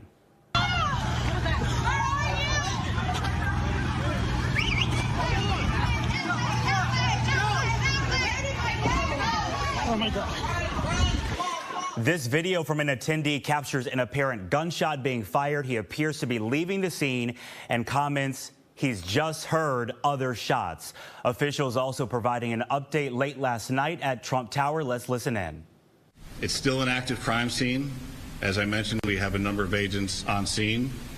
We also are working closely with other federal agencies, our state partners, and our local police partners as well. It wasn't like he was inside the security perimeter, right? That building he was on was outside of the That's area correct. That's usually checked. How far outside of it was it? We'll have that information for you. It was some distance outside of the Colonel, can you come out reports that there were people who saw someone on the roof and tried to alert authorities? We're following up on those. I will tell you that I am aware of those, and I am aware that law enforcement had responded to a number of reports of suspicious activity. The specific response to this will be all part of the after action, but yes, law enforcement was responding to check on several suspicious occurrences. A motive continues to be investigated this morning. And earlier this morning, the former president was spotted in New Jersey. It was our first glimpse at Trump in public following the shooting. He gave a quick wave as he went down the stairs. The former president was accompanied by Secret Service agents and members of a counter-assault team. He was expected to spend the night at his golf club in Bedminster, New Jersey. Donald Trump issuing a statement on Truth Social, offering condolences to families impacted by the shooting and thanking the Secret Service for their response. Trump says he was shot by a bullet, but investigators have yet to confirm that is what caused the bleeding. The shooting happening just before the Republican National Convention here in Milwaukee. Law enforcement will likely re-examine RNC security. Let's go out live to Ashley Sears in downtown Milwaukee. Ashley, delegates are in town and security has to be top of mind for them. Yeah, of course. About 50,000 people are expected in Milwaukee for the RNC. That, of course, kicks off tomorrow, but there are already some very strict security rules in place currently. Delegates have been converging on Milwaukee. Those we've spoken with say they're shocked and that the assassination attempt will no doubt bring heightened level of security to the convention. Fox 6 spoke with Wisconsin delegate Patty Ryman last night. She says she was in the middle of an interview with foreign press when she learned about the shooting at former President Trump's rally in Pennsylvania. As the convention begins, she says security is paramount. I think people are going to be more attuned, looking around, not feeling so safe anymore. I know a lot of people said, Patty, be safe down there. I worry about it. But now I am worried about it. And delegates we spoke with say the RNC is supposed to be a celebration of the party, but this shooting certainly has put a somber mood on the events. Reporting live downtown, Ashley Sears, Fox 6 News. And Ashley, we know that area around Fiserv Forum is basically a fortress with a ton of fencing. Have you noticed a lot of security out there this morning? Yeah, this morning when we walked up, there are fences in place. People are checking badges. You're going through metal detectors, and people are just trying to make sure that the security within the Deer District remains safe. All right, Ashley, we'll check in with you in about 30 minutes. Thank you for that. And President Joe Biden is also speaking about the situation. The president held a news conference Saturday night. The idea that there's political violence or violence in America like this is just unheard of. It's just not appropriate. And everybody must condemn it. Everybody. President Biden landing in Delaware, heading to the White House in light of the shooting. Last night, Biden also spoke with former President Trump.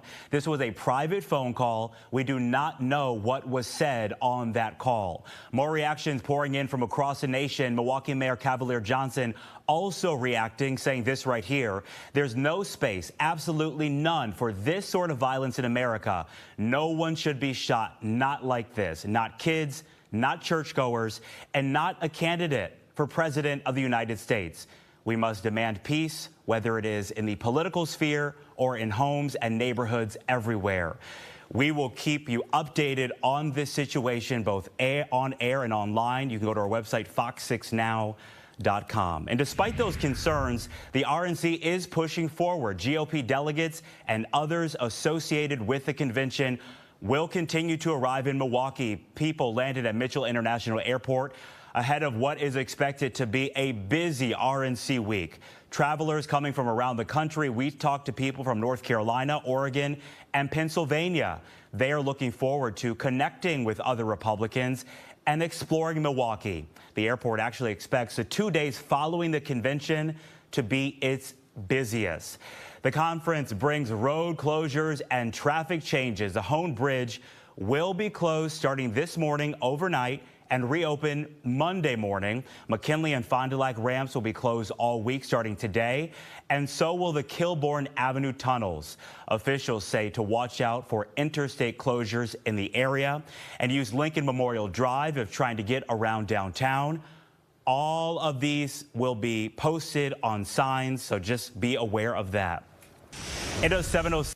And we appreciate our content partners over at Fox 6 Milwaukee, a lot of our O&O stations across the U.S. We're working closely with them this morning so we can bring you that extensive coverage for this breaking news alert. Good morning to you. If you're just now tuning in to Live Now from Fox, I'm Jeanne Francine, taking over the host chair for my colleague Josh Breslow. He's done an amazing job getting you up to date, and I'll continue where he left off as we continue with this breaking news alert, giving you a live look at the scene of where all of this unfolded. A live look there at Butler, Pennsylvania. This area being investigated as law enforcement officials say an attempted assassination of former President Donald Trump and presumptive Republican nominee happened yesterday. As we continue to bring you this breaking news alert, we're going to check in with our content partners over at Fox 35 Orlando.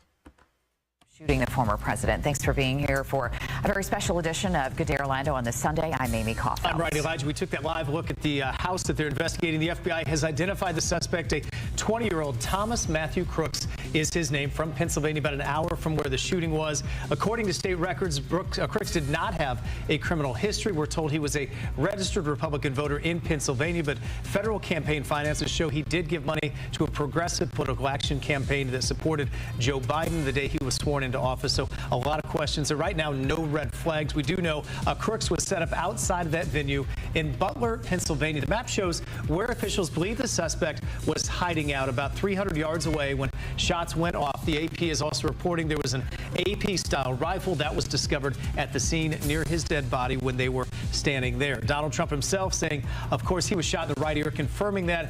Pictures showing blood on his face. That is the image that many people saw last night. Investigators say the suspect and one spectator is dead. Now, two others suffering what are described as critical injuries.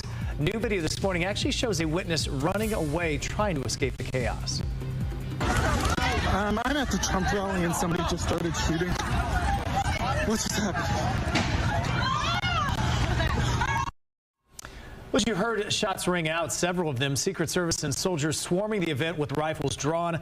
The crowds were eventually cleared at that point. Overnight, law enforcement in Pennsylvania said when asked if this was a security failure, FBI agents fairly tight-lipped, saying the investigation is ongoing. Really, at this point, we're not going to make that assessment. There's an active investigation.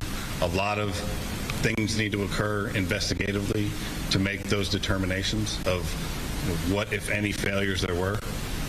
So really, we can't comment on that at this time. And as we've talked about with a lot of our experts this morning, the outer perimeter is where a lot of the focus is. It remains unclear how the shooter got near the event without being noticed. Also, investigators have not yet released a motive. Again, it is a 20-year-old that they're investigating his past. Joining us now to talk more about the shock of this event and the lack of safety that some are now feeling is Volusia County Sheriff Mike Chitwood. Sheriff, thanks so much for taking the time to be with us on a Sunday morning. Good morning. So, Sheriff, you were very vocal immediately following the news last night on social media. Tell us what your thoughts were when you first found out this happened. My thoughts were that the former president had a guardian angel on his shoulder. A millimeter in either direction, we're having a different conversation. And then the second thought was, we have people, United States citizens, our compatriots, who go to a political rally. Somebody's dead, and two people are fighting for their lives. This isn't what we're supposed to be doing here. Yeah, and I think that's what stands out to so many of us, how close it could have been. And then there are people that lost their lives. And Sheriff, we see this outside, and some things don't really compute with us, and we're not in law enforcement.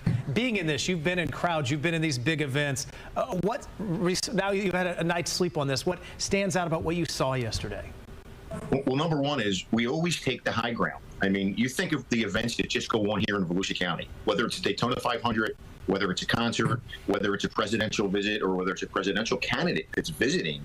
When we coordinate with the Secret Service, my SWAT team, my bomb squad, all of us, we are at their disposal, anything they want. And you always got to have the high ground. And in this case, you know, we'll see what the investigation bears out, but it seems 130 yards away from a potential next president of the United States that you could actually get on that roof and get 8 shots off before you're neutralized. Somebody's got a lot of answering to do. Sheriff, talk to us a little bit about the coordination efforts that go into trying to, secure an event like this. First, it's outdoors, so that makes it, more difficult anyway. But we were seeing on the vests of those men who were had the long guns up on top of that roof. We think potentially one of them was the one who managed to get the sniper, but we don't know. We could see that they were wearing police vests, so they were not Secret Service.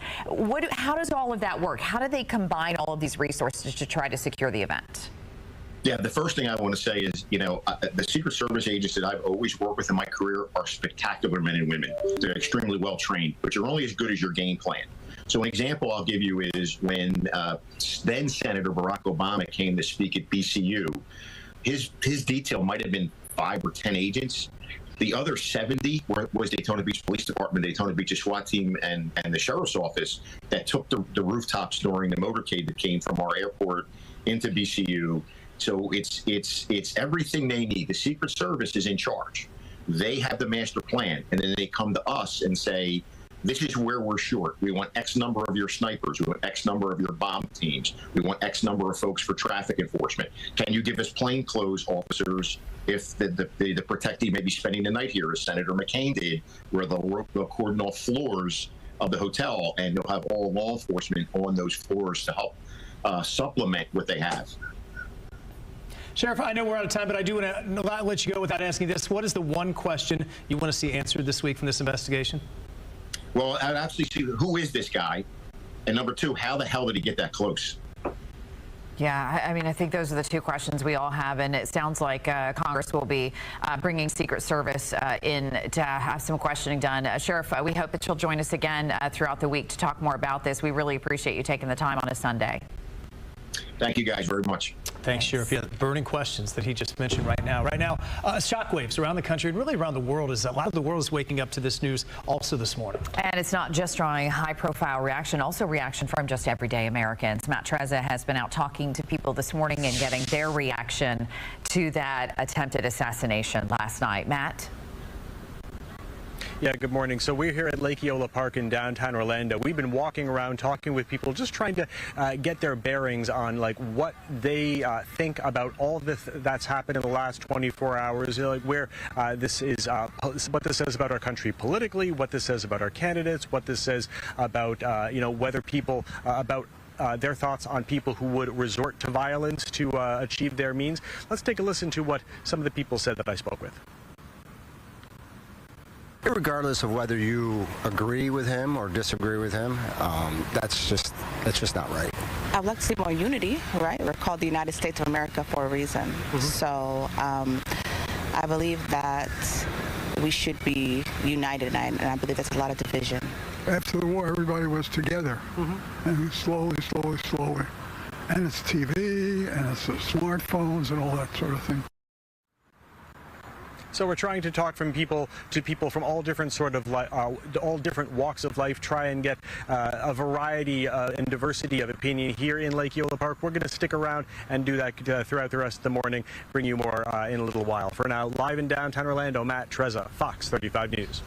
You know, I was at a restaurant last night, and it was interesting. There were TVs up to see people learning this, and it's just shocking to see, and people find it out in different ways. Yeah, absolutely. And I think a lot of people maybe even waking up this morning to hearing the news. So still to come here on Good Day Orlando, we're going to bring you the very latest on some other local stories that are also making headlines. First, though, we want to check in with meteorologist Brooks Garner, checking out our Sunday forecast, heading out this morning. Good morning, Brooks. Yeah, good morning, Ryan. Good morning. We appreciate our content partners over at Fox 35 Orlando. As you can imagine, our different market stations getting different angles of this breaking news alert. Now at 9:10 here on the East Coast, giving you a live look there in Milwaukee as we are looking ahead to the Republican National Convention. As you can imagine, some security changes will now happen for this anticipated event. We're also taking a close look to see how former President Donald Trump will be getting to this event. Also, we are learning that he will still be speaking at this event. Many people were wondering, okay, with what the former president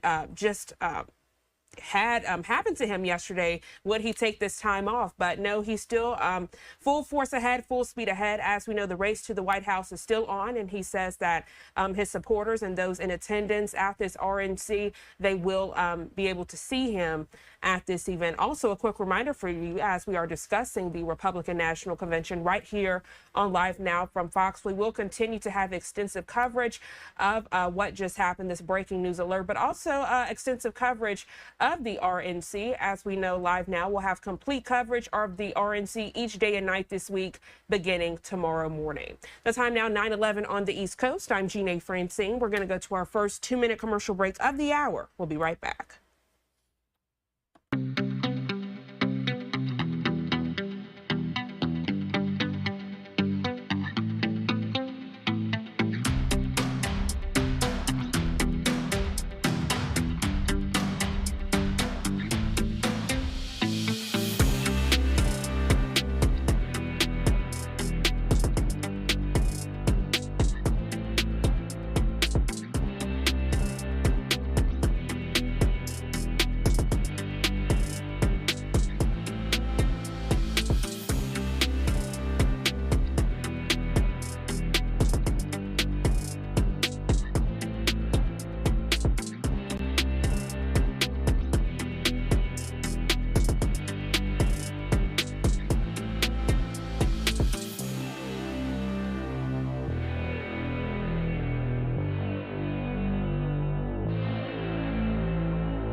Welcome back to Live Now from Fox. I'm Jeannie Francine. As we continue with your top stories and headlines this Sunday morning, we continue to follow this breaking news alert, giving you a live look now at 9:14 here on the East Coast out in Milwaukee.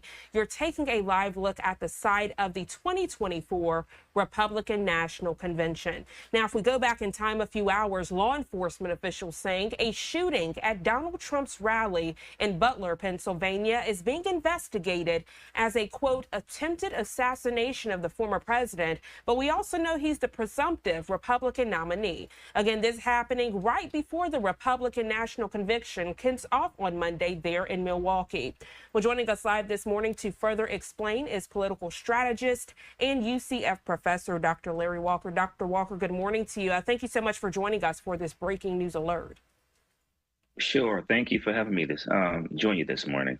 Always a pleasure, Dr. Walker. So if we can go back to yesterday when this news unfolded right here on Live Now from Fox, we were actually playing out this campaign rally. I would love to get your first thoughts as you were watching this happen in real time, even if you weren't watching it when you were told about it.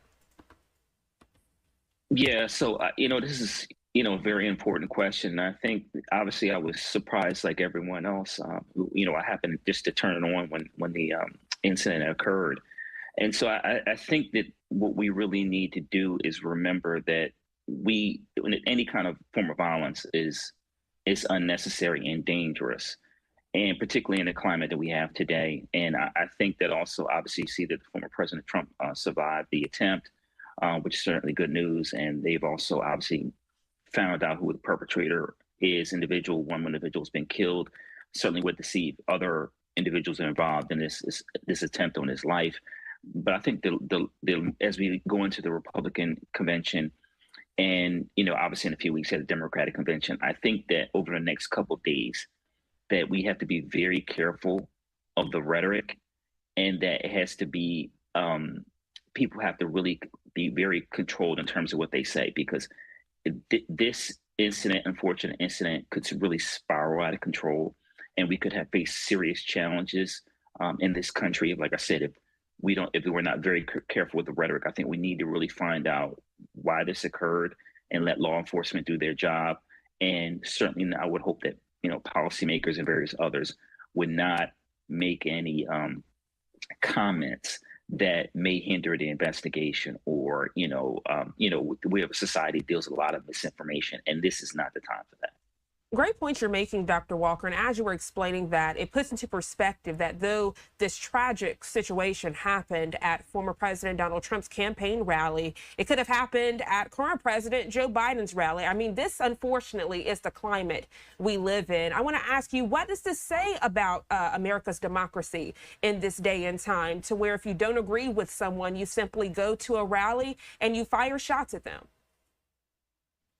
Well, I think, this is an important point about what it means for democracy. At first, like I said, I do think we need to let the investigation play out. But I do want to note, Janine, that this country, unfortunately, has a history of political violence. We know that, Abraham Lincoln, JFK, Robert Kennedy, and also I can, think about in the attempt on, former President Ronald Reagan's life, former Congresswoman Giffords, more than a decade ago, in terms of the attempt on her life, and fortunately, a number of other people who were killed that day in her district.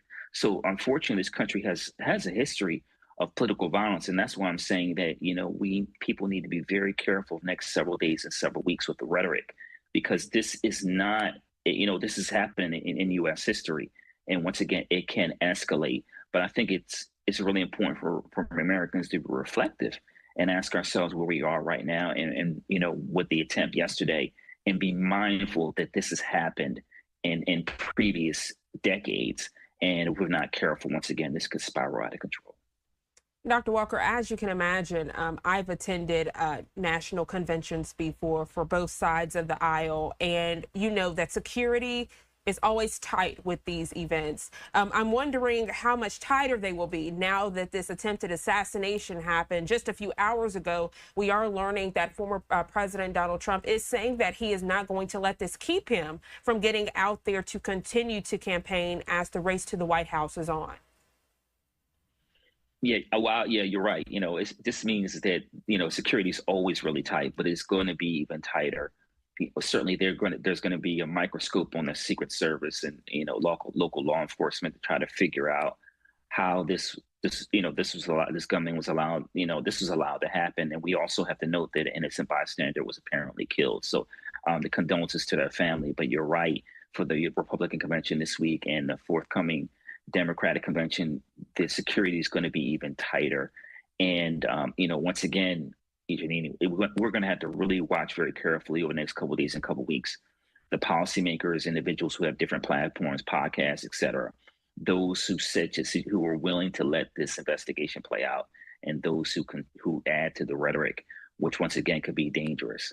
So let's hopefully that this coming week there are no additional incidents at the convention, and that we can continue to move forward. But it does call into question a lot of issues in a society in which something like this happened. And as I said, it has happened previously in previous years to other presidential candidates and other presidents. So I think that's important to note. And then, like I said, it's really important to be reflective about where we are as a country. Dr. Walker, always a pleasure speaking with you. All things politics. Unfortunately, we're speaking about this breaking news alert where a life could have been lost. As we look ahead, as voters are looking ahead, despite this assassination attempt, we know that that former President Donald Trump and current President Joe Biden, they will still continue to vie for voters this morning. For voters that feel like they already weren't too pleased with what was happening and now they're seeing this unfold, what confidence would you like to instill in them this morning? As we know, the RNC kicks off Monday, and people will be keeping a close eye on this event to learn more about the Republican Party, but to also learn more about former President Donald Trump, but also Joe Biden. As you know, he will be speaking and campaigning during this time as well. Yeah, so I think one of the things that's important is that President Biden spoke to former President Trump yesterday, and also has suspended, at least momentarily, any campaign ads. So I think that's important. I think the other thing is, as we get closer, obviously the convention, Republican conventions this week, the Democratic conventions in a few weeks, and then the elections in November.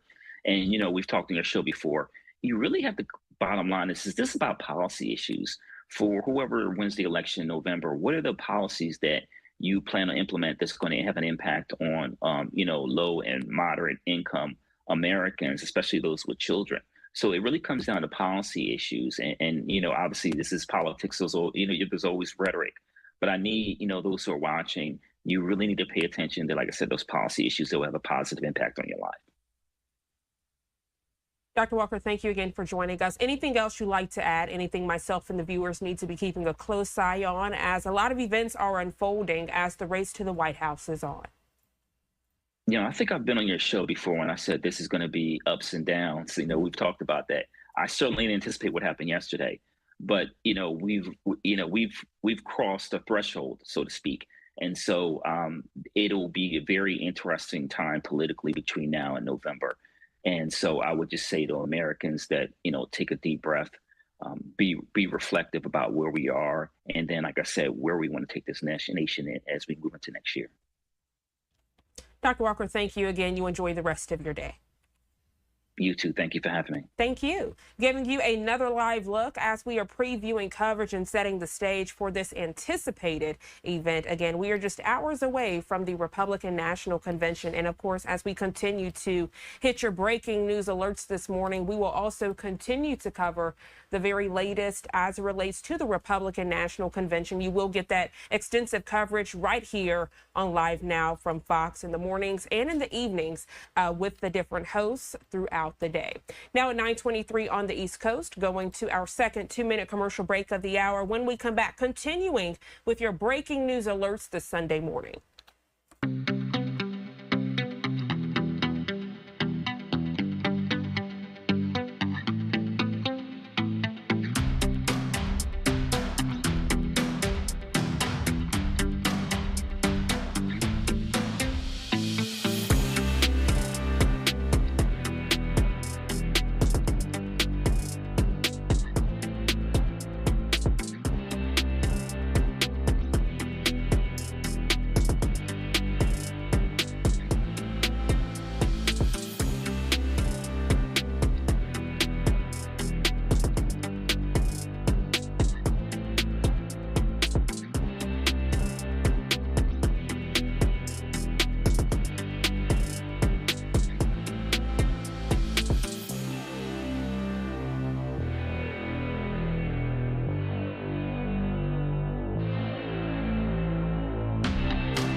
Welcome back to Live Now from Fox, giving you a live look out in New York City now at 9:26 on the East Coast. You see Trump Tower there on your screen, and we do have several videographers and photographers across the U.S. giving us different pictures as we continue to follow this breaking news alert. Law enforcement officials saying a shooting at Donald Trump's rally in Butler, Pennsylvania is being investigated as an attempted assassination of the former president. As we continue with our extensive coverage of this breaking news alert this morning, checking in now with our content partners over at Fox 35 Orlando.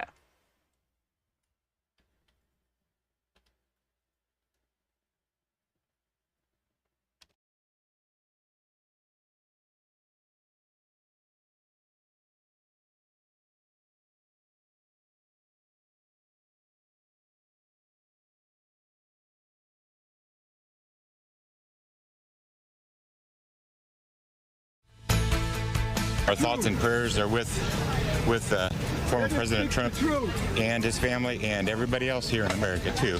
This doesn't need to happen. I'm glad he's alive. I'm glad he's still standing. You know what I'm saying? I'm glad it could have been way worse. I mean, I'm a lifelong Republican myself, but first and foremost, I think I need to say I'm a lifelong American. That's how I hope most of us really pause to think about and take note. Well, there are Americans reacting to the attempt on the former president's life last night. Our team coverage is going to continue this morning as we hear now from world leaders this morning. Fox 35's Caroline Coles is live here in the Alert Center this morning to bring us more on that. Caroline? Good morning. You know, leaders from all over the world reacting to the assassination attempt on former President Donald Trump. I want to start with the president of Israel, President Herzog, posting this on X last night, reading in part, on behalf of the Israeli people, I wish former President Donald Trump a speedy recovery and condemn utterly and unequivocally the attempt on his life. Also, the president of France posting this on X. Part of his statement says, my thoughts are with President Donald Trump, the victim of an assassination attempt. I send him my wishes for a speedy recovery. Also, the president of Ukraine saying in part, I'm appalled to learn about the shooting of former U.S. President Donald Trump at his rally in Pennsylvania. Such violence has no justification and no place anywhere in the world. Never should violence prevail. Also, the Chinese Foreign Ministry saying in a statement that China is concerned about the attack. Also, the president has already extended his sympathies to Trump.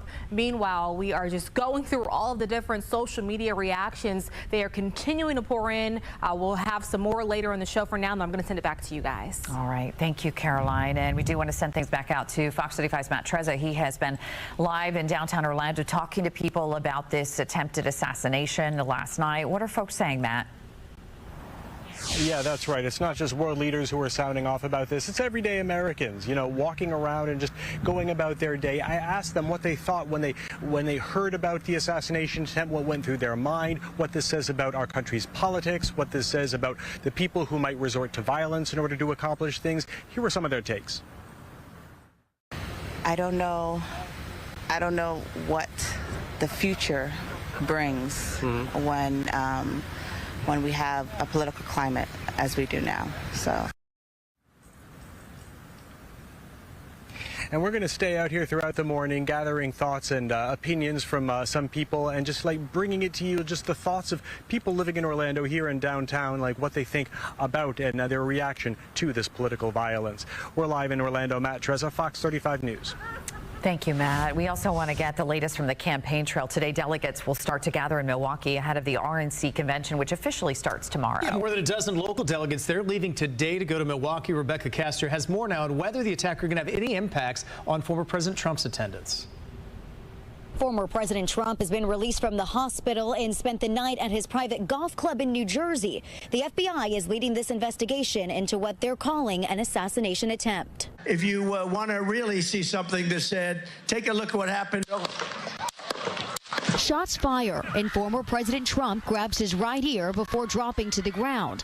The political rally turned assassination attempt unfolding in real time in Butler, Pennsylvania. Secret Service ushering the bloodied former president off stage with Trump raising his fist in defiance. We hit the ground and the police converged to the grandstands. The FBI says the shooter, 20-year-old Thomas Matthew Crooks of Bethel Park, Pennsylvania, is dead, taken out by law enforcement. We do not currently have an identified motive. Law enforcement say they recovered an AR-style rifle from the scene and that the attack came from outside the rally venue from the roof of a nearby building. The former president was seen hours later walking down aircraft steps after landing in Newark.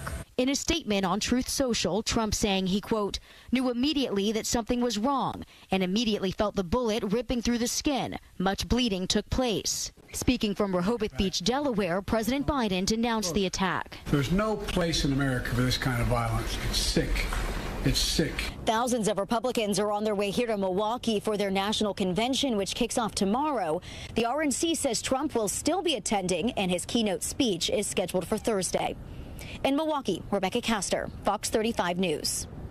Rebecca, thanks. And that's what's so crazy about this is now this moves forward. We've got a convention last night. Let's not forget that it was expected the president was going to announce his vice president pick that is going to speak on Wednesday night in Milwaukee. Yeah, this is right now is the time that we really expect the campaigns to ramp up. And what we're hearing now is that they may actually tone down.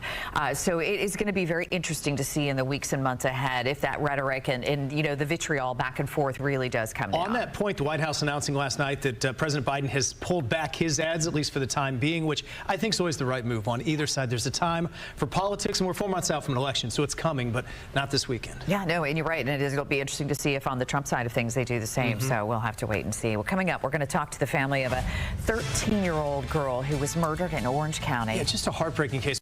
All right, we appreciate our content partners over at Fox 35 Orlando giving you a live look, though, as we continue to set the scene of this breaking news alert. You're taking a live look out in Bethel Park, Pennsylvania. This is the neighborhood of the suspected Trump shooter. You're getting a live look there, and you can see how authorities have blocked part of the road off as they work with this investigation. As we further our coverage now, let's check in with our content partners over at Fox 6 Milwaukee. The RNC and talk to them about that shooting yesterday. Yeah, I think it's a pretty awful. I'm glad he's okay. I think there's no room for that in any of our politics, regardless of where anybody stands. I was really happy to see previous presidents of both parties come out and condemn this. I was shocked. I was saddened that our politics have come to this in this country. Now, we have not heard of any major security changes down here. These plans have certainly been in place for a long time. Everyone, delegates and people around Milwaukee, just hoping the events surrounding the RNC are safe. Reporting live downtown, Ashley Sears, Fox 6 And News. we can see people going into that hard security zone behind you. Thank you for that report, Ashley. We'll check in with you soon. This morning, the Secret Service says Donald Trump is safe, although injured in his right ear. Fox's Rebecca Castor has the latest. Former President Trump has been released from the hospital and spent the night at his private golf club in New Jersey. The FBI is leading this investigation into what they're calling an assassination attempt. If you want to really see something that's said, take a look at what happened. Shots fire, and former President Trump grabs his right ear before dropping to the ground. The political rally turned assassination attempt unfolding in real time in Butler, Pennsylvania. Secret Service ushering the bloodied former president off stage with Trump raising his fist in defiance. We hit the ground and the police converged to the grandstands. The FBI says the shooter, 20-year-old Thomas Matthew Crooks of Bethel Park, Pennsylvania, is dead, taken out by law enforcement. We do not currently have an identified motive. Law enforcement say they recovered an AR-style rifle from the scene and that the attack came from outside the rally venue from the roof of a nearby building. The former president was seen hours later walking down aircraft steps after landing in Newark. In a statement on Truth Social, Trump saying he, quote, knew immediately that something was wrong and immediately felt the bullet ripping through the skin. Much bleeding took place. Speaking from Rehoboth Beach, Delaware, President Biden denounced the attack. There's no place in America for this kind of violence. It's sick. It's sick. Thousands of Republicans are on their way here to Milwaukee for their national convention, which kicks off tomorrow. The RNC says Trump will still be attending, and his keynote speech is scheduled for Thursday. In Milwaukee, Rebecca Castor, Fox News. Thank you for that, Rebecca. A reminder ahead of the RNC, the conference brings road closures and traffic changes. The Hone Bridge will close starting this morning into overnight and reopen Monday morning. McKinley and Fond du Lac ramps will be closed all week starting today, and so will the Kilbourne Avenue tunnels. Officials say to watch for interstate closures in the area and use Lincoln Memorial Drive if trying to get around downtown, and always follow posted signs. It's 8:36 now. Let's get you caught up on some other big stories we are following this morning. Milwaukee police are investigating after 2 teenagers are hurt in a shooting. This happened near 44th and Meineke just after 10 o'clock last night. All right, so our content partners over at Fox 6 Milwaukee transitioning to other top stories, but we're going to remain on this breaking news alert now at 9:36 on the East Coast, giving you a live look out in New York City, Trump Tower there on your screen. We're going to go to our third 2-minute commercial break of the hour, but when we come back, further analysis of this breaking news alert with national security expert Ken Gray.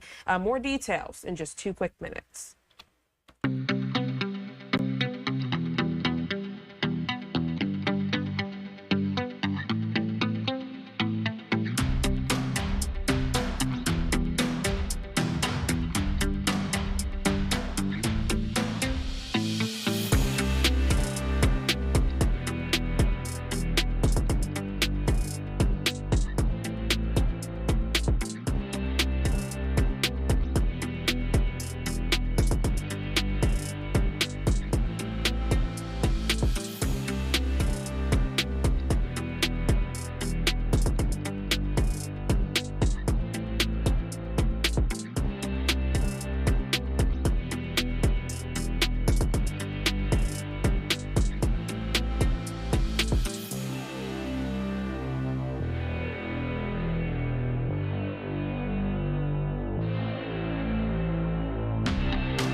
Welcome back to Live Now from Fox. I'm Jeannie Francine. As we continue to follow this breaking news alert, you're taking a live look in Bethel Park, PA. This is the neighborhood of the suspected Trump shooter.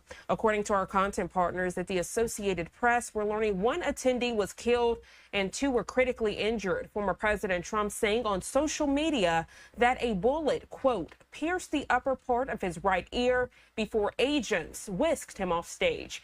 The Secret Service saying they killed the suspected shooter who attacked from an elevated position outside the rally venue.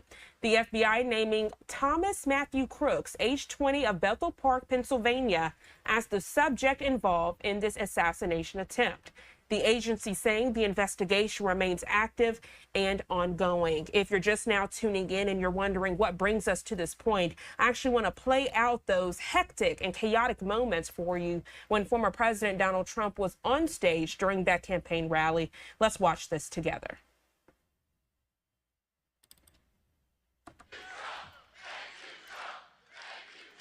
The former president had only been on stage a few minutes in Butler, Pennsylvania, when the world heard the sounds of what is now being. Something that said, take a look at what happened.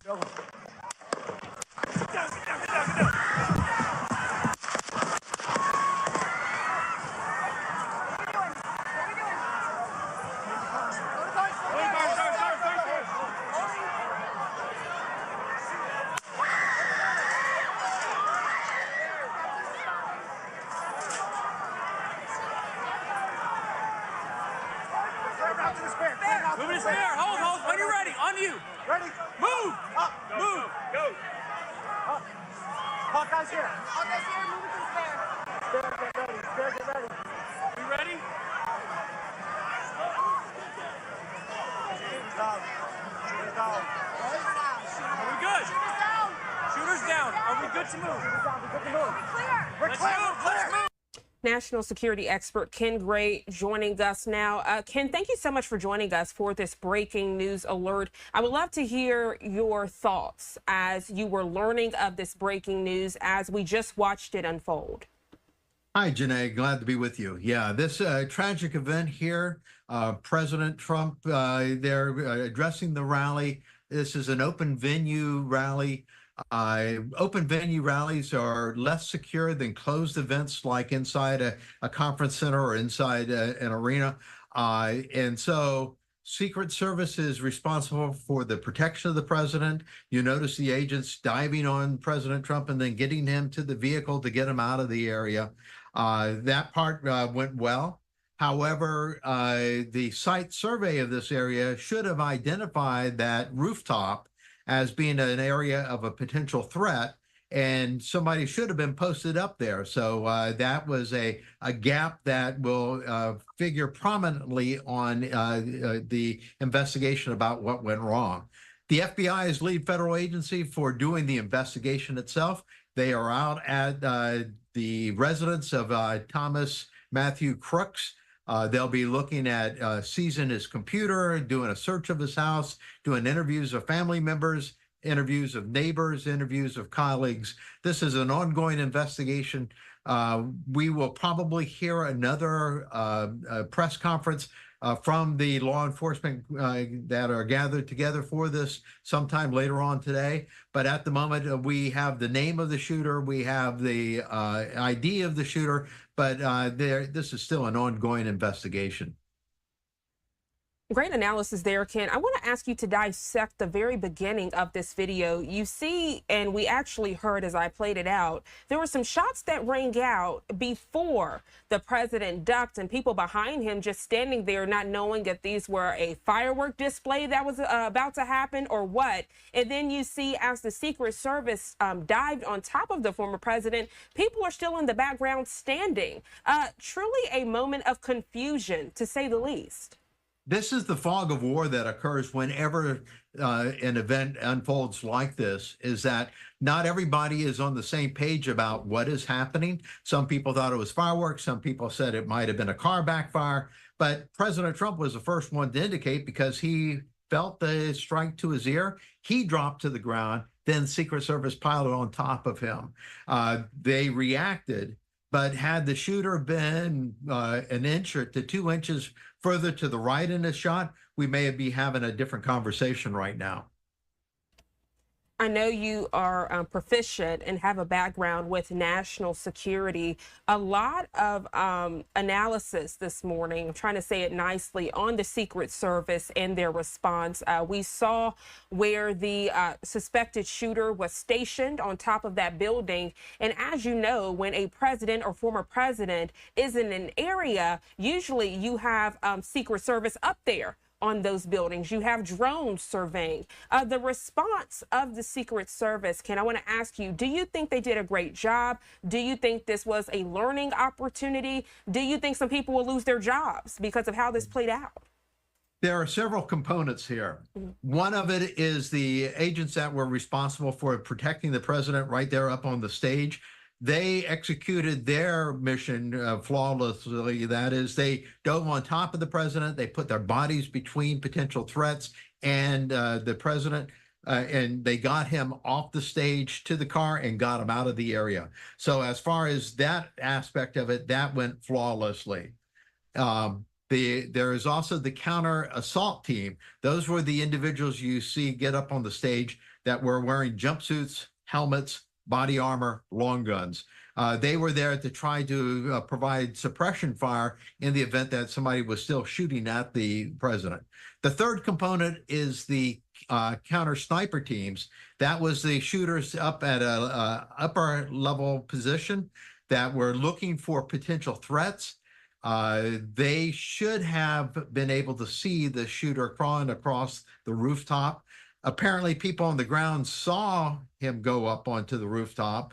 They were calling that out to law enforcement. There was a breakdown in communication, not getting that information to Secret Service to be able to be relayed to the counter sniper team.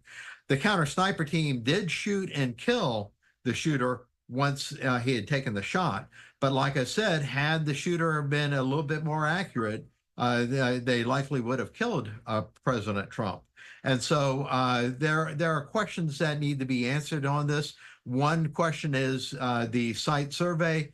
This should have been identified as a potential threat on the rooftop. And that's something that will come out in the next couple of days. Ken Gray, always a pleasure. Thank you so much for joining us this morning on Live Now from Fox for this breaking news alert. I know this is an open investigation, so we are all working to find more information and to try to understand if there was even a motive for this incident. Before I let you go, is there anything else you'd like to add? So that's the big question, is why did this shooter do this? And hopefully we will learn that through his social media and through interviews with his family and colleagues. Maybe he left a note behind. These are all things that will come out of the investigation, but we all want to know right now, and some things take time. So we have to give the investigators time to be able to conduct that investigation so that we learn exactly what happened, what transpired, and why he did it.